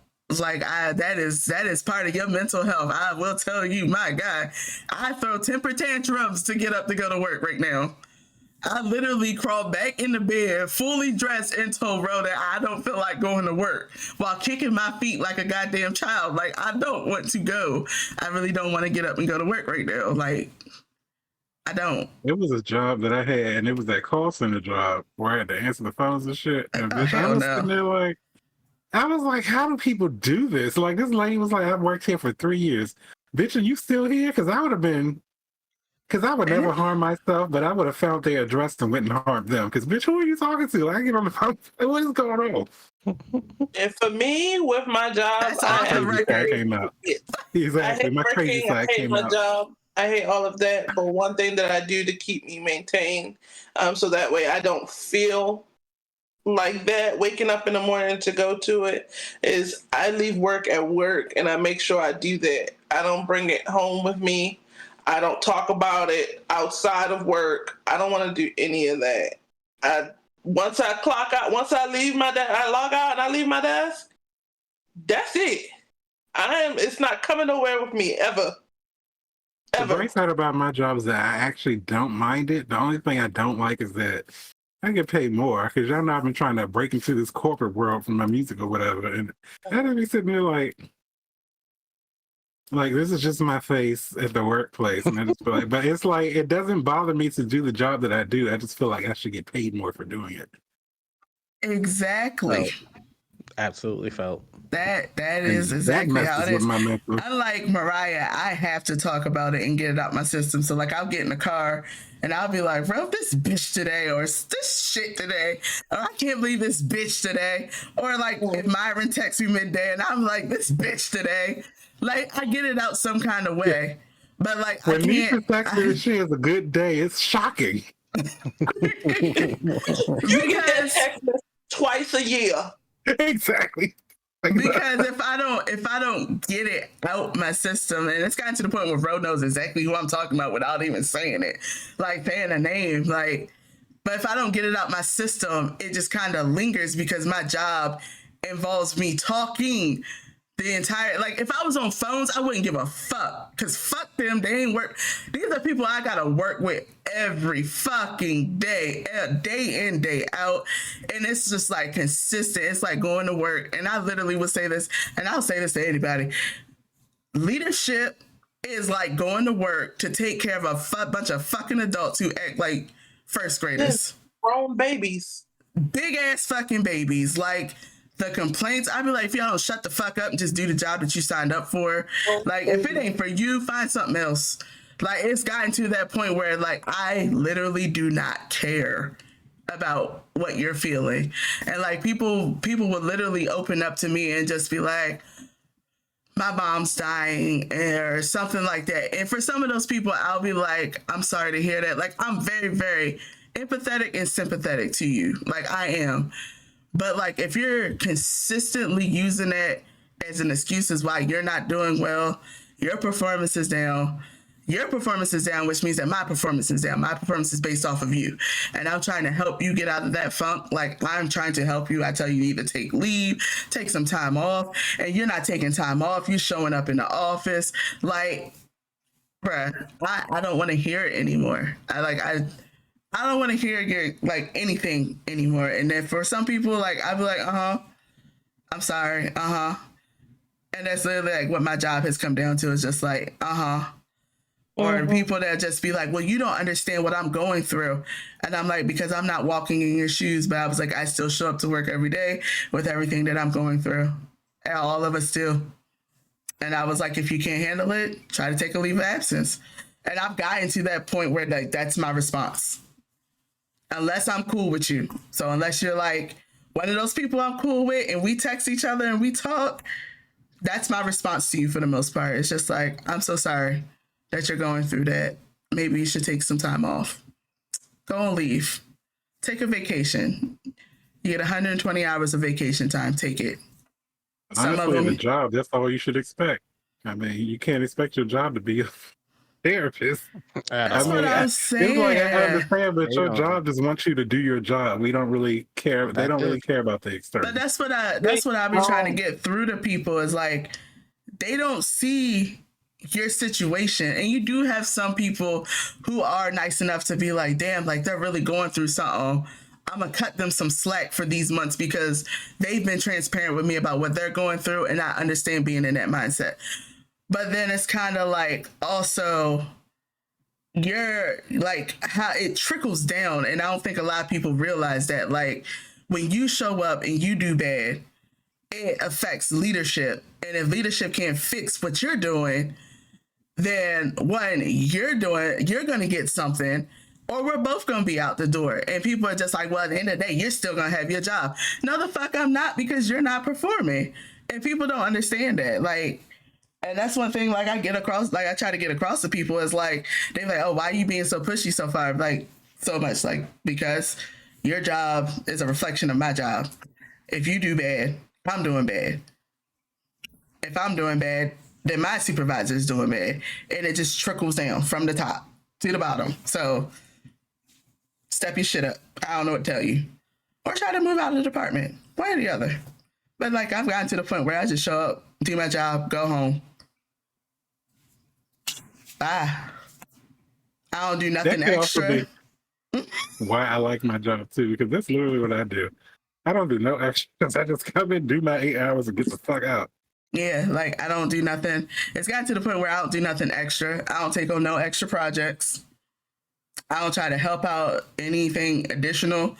I do the bare minimum for my job to go and But collect the paycheck and go because home. it takes so much time out your day, though. That's why it's 8 just so hours is annoying. And crazy. yeah, it's just like that's why definitely why it's a part of your mental health, because I'm dedicating all this fucking time, and then it's even worse Yeah. if you don't feel like you're valued for what you're doing. Because And breaking it down, and it's like I have mathematically, to do it. So it's not like if it's someone that calls in and I'm just like, oh, I just got to deal with this, or I got to call somebody and like, oh, I just got to deal with this customer for the X amount of time, and then I can move on. These are people I got to deal with every single day. I have to work with them every single day. So if you show up and got a shitty ass attitude, and I got to deal with your shitty ass attitude every day because it's mandatory for my job, you know, and our institution has gotten to the point where it's like, if I was to voice something about your shitty ass attitude, it would probably be an HR issue. So like, if I say like, damn, like you just cussed me the fuck out, I'm supposed to be over here like, maybe you should calm down. And that's not me, because if you cussing me the hell out, bitch, you got a shitty ass fucking attitude. I need you to fix it. And that's literally how I am in my head. But I have to tell them, like, I think you should just calm down. Like, it's gonna be okay. And sometimes I just be like, shut the fuck up. You complain a bunch about nothing because you ain't doing nothing.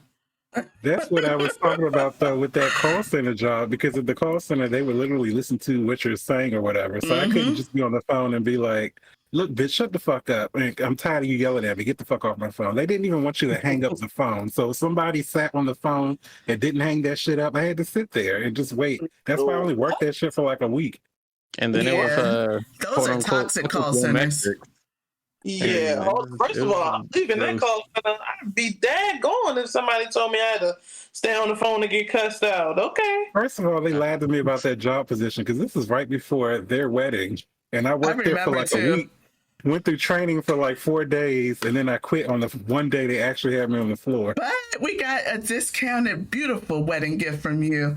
I love our wedding gift. I can't wait to get this curio cabinet to put it up in. It's so cute and beautiful and shiny.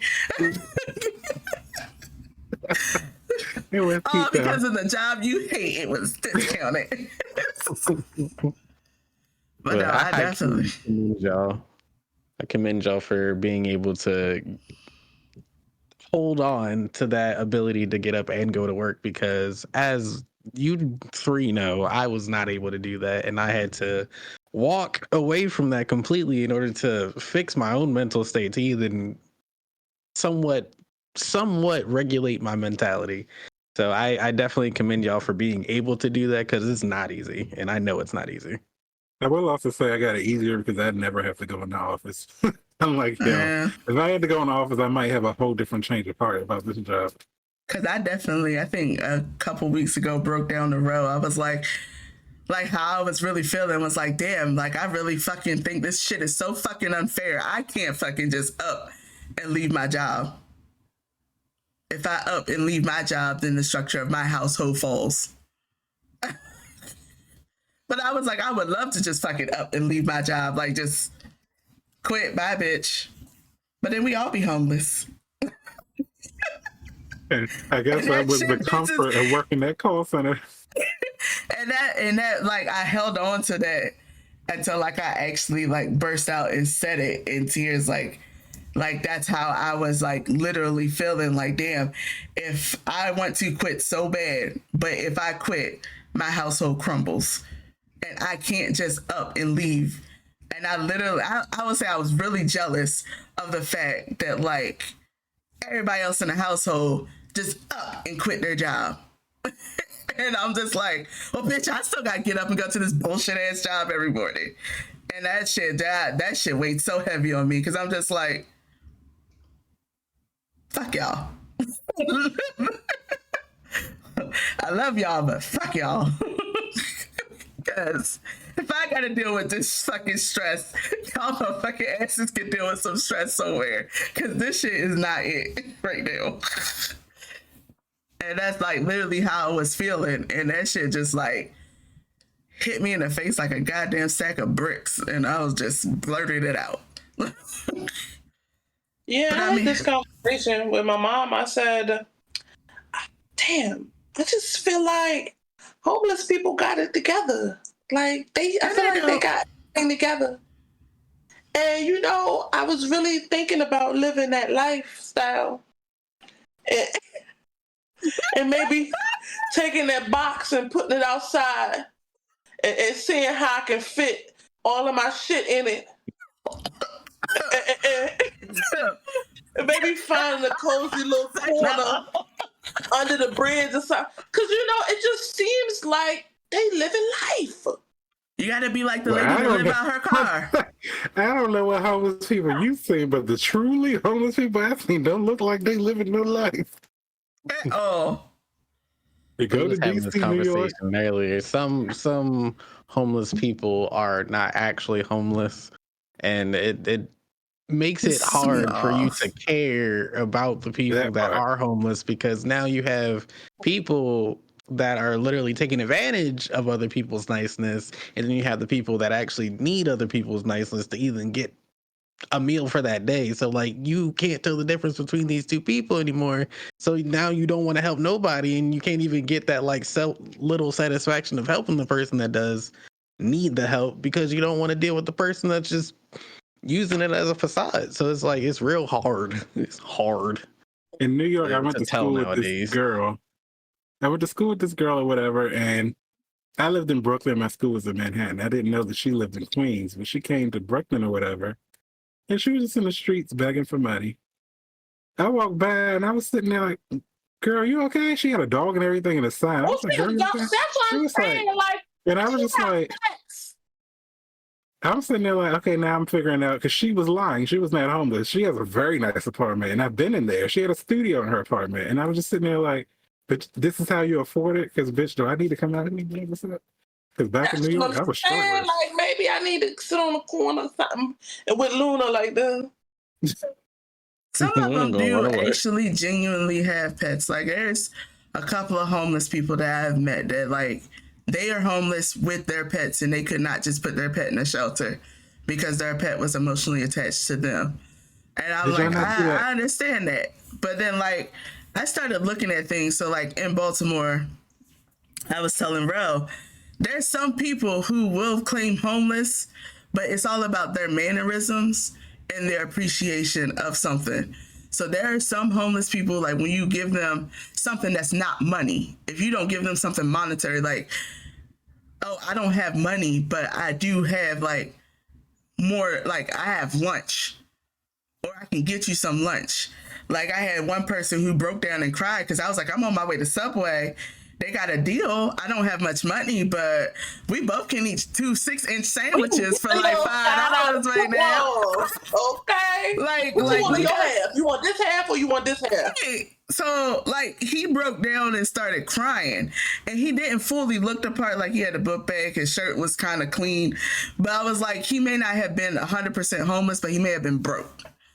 And then you got somebody out there sitting on the corner with the fake baby. You know, them really genuine looking babies they give you in health classes. If y'all had them, I don't know. Some people got the egg, and some people got the real fucking thing. All right, so there was a lady on the corner who was sitting there like, and she looked the part of like somebody that's been living in the streets forever, like hair messy, like was holding a baby, had the baby like a little baby stroller, looked like one of them ones you get from them really cheap ones, and then like the blankets that look like they've been laying on the ground for a while and stuff like that. And she was like, "Can you spare any money?" And I was like, "I don't have money." And then she was just like, "Well, I just need something to help out me and my baby." And I just happened to look, and the blanket kind of slightly opened up, and I was like, either she crazy, but that's that expensive ass baby that they said we had to sign off on in high school and return, and if we didn't, we had to pay it like hundreds of dollars for. Like, them things is expensive. Yo. So I was just sitting there like, because they're so realistic, like the skin, everything is so realistic looking. Unless, like, from a distance, it looks like a real baby, but when you up close, you're like, that shit is just nah. That's just some rubber and some good ass like. So I was like, I don't have anything, but like I have food. I was on my way to work. I was like, I have food. I can get a discount from the cafe, or just take some from the cafe where I was working and eat it. That's fine. You know, this bitch cussed me out, and I was like, fuck you and your fake ass baby. That part. Because like she laid me out. So when I said I don't have any money to give, and she was like, "You sure look like you dress like you got money." And I was like, "Well, bitch, if you sell your baby fat outfit and them fresh ass Nikes on your feet, you'll have money to give your kids too and feed your family." Shit, you'll be coming for me. I don't know why. I just be blowing up some of these people. Yeah, I'll get mad. Like, what the fuck? Fuck y'all. Well, baby fat wasn't cheap. Bitch, if I was homeless with my motherfucking pet, Luna ass would have been like, bitch, you ain't even got a pot to piss in. I'm out. bye. Have you seen the video? You would literally leave me. Have you seen the video of that poor guy that took his dog? No.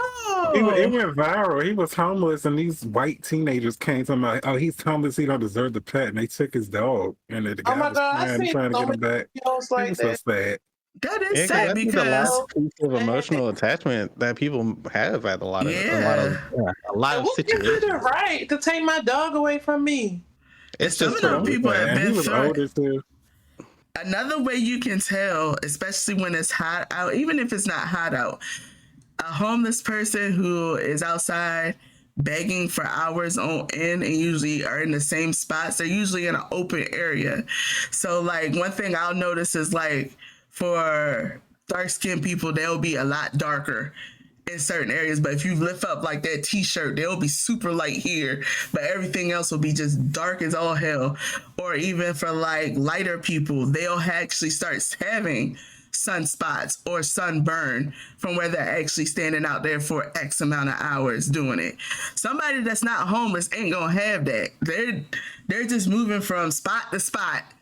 I'm going to sit here for 30 minutes. I'm going to move here for 30 minutes or an hour, and I'm going to collect what I can, and then they'll keep moving.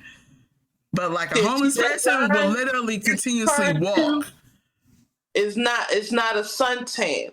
It's actually dirt in which it was collected from sitting in that spot all day and not having a bath in umpteen days. It's probably why I can't be homeless. Never mind. I scratch that. Homeless people ain't got it all together. You know what? Y'all done made me realize, okay, all right, let me just take my ass to work. That is one of my fears, though. That is one of my fears, is being homeless. Yes. I've been homeless. Because a lot of people, I can't really rely on too many people, so it's just like, it's just me. And that's another thing that fucks with my mental, is me sitting there thinking, if I ever drop the bag, bitch, I'm short. Yep, there was my first semester of college. I stayed with someone, and after a certain time, they would lock the doors, and I didn't have a key to the top lock, I only had a key to the bottom lock. So I would have to find somewhere to sleep. So I would either be sleeping the steps, or I would try to find somewhere to get to go like actually sleep in an actual bed or something like that. And then over time, like the sleeping in the step shit just was not working for me because all the mics in the area. But like I started sleeping on like the little bench at the college, just like sleeping in front of the dorms and shit on the bench at the college, or be in the student center, just like laid out and just be like, yeah, I'll be out soon when they shut down everything. You just go find somewhere else to sleep. And my mom didn't know that for the entire time because I had a phone that had minutes my first semester, and bitch ain't had no money to buy no minutes to tell her, Right. like, you sent me up here to stay with somebody that could give two shits about me until my dorm was ready, and my dorm was not ready until the second semester. Mhm. So, like, I was literally going from spot to spot, and I would take as much food out of the cafeteria as I could, and that would be my food in my bag. But like that was my first year. So like when people be like, "Oh yeah, I've been homeless," you don't know what that feels like. Like no, bitch, I do for months. Oh, bitch, I People be definitely quick to throw do. that out Yes. and don't even know what you go through, like what you've been through or nothing. You barely know me. Why are you just throwing that Don't out? know You don't me know at me. all. So like if I have to say something for like the ending of our mental health episode that's not outside of just seek a therapist, always have a therapist, or at least somebody close by that you trust to talk to if you don't want to go to therapy, is stop saying you don't know what I'm going through or you don't know what I've been through, because you don't know what that person's been through at all. And that shit, I just feel like, okay. And I walk I away. wholeheartedly agree because I'm not going to tell anybody something that I haven't already experienced or done for myself. So if I'm talking to you real, I'm not telling you anything that I don't already know. Right. So that part. So you got to be well. get Be help. safe. Always love yourself first. Yes, because RuPaul said, if you don't love yourself, how the hell are you supposed to love anybody else? Did you Heard. hear it, bro? Like, I did actually. She was over there like, It was too close to my face. I had to try. yes, Miss Tell your Frizzle. cat they play. So And next week we going inside a booty holes. Like I Get cannot. out. When I say that, you can take me out, bitch. Put me on the bus. Put her name down, Miss Frizzle. No, Sorry. on that note, we are ending it here. Live life, be healthy, be well, and love yourself. And take care of Anybody? yourself. Definitely take care of yourself. There's only one you in the universe, and just always remember that. You first. Aww. Look at the little hearts. Look, came in clutch. Bye. Bye. Bye.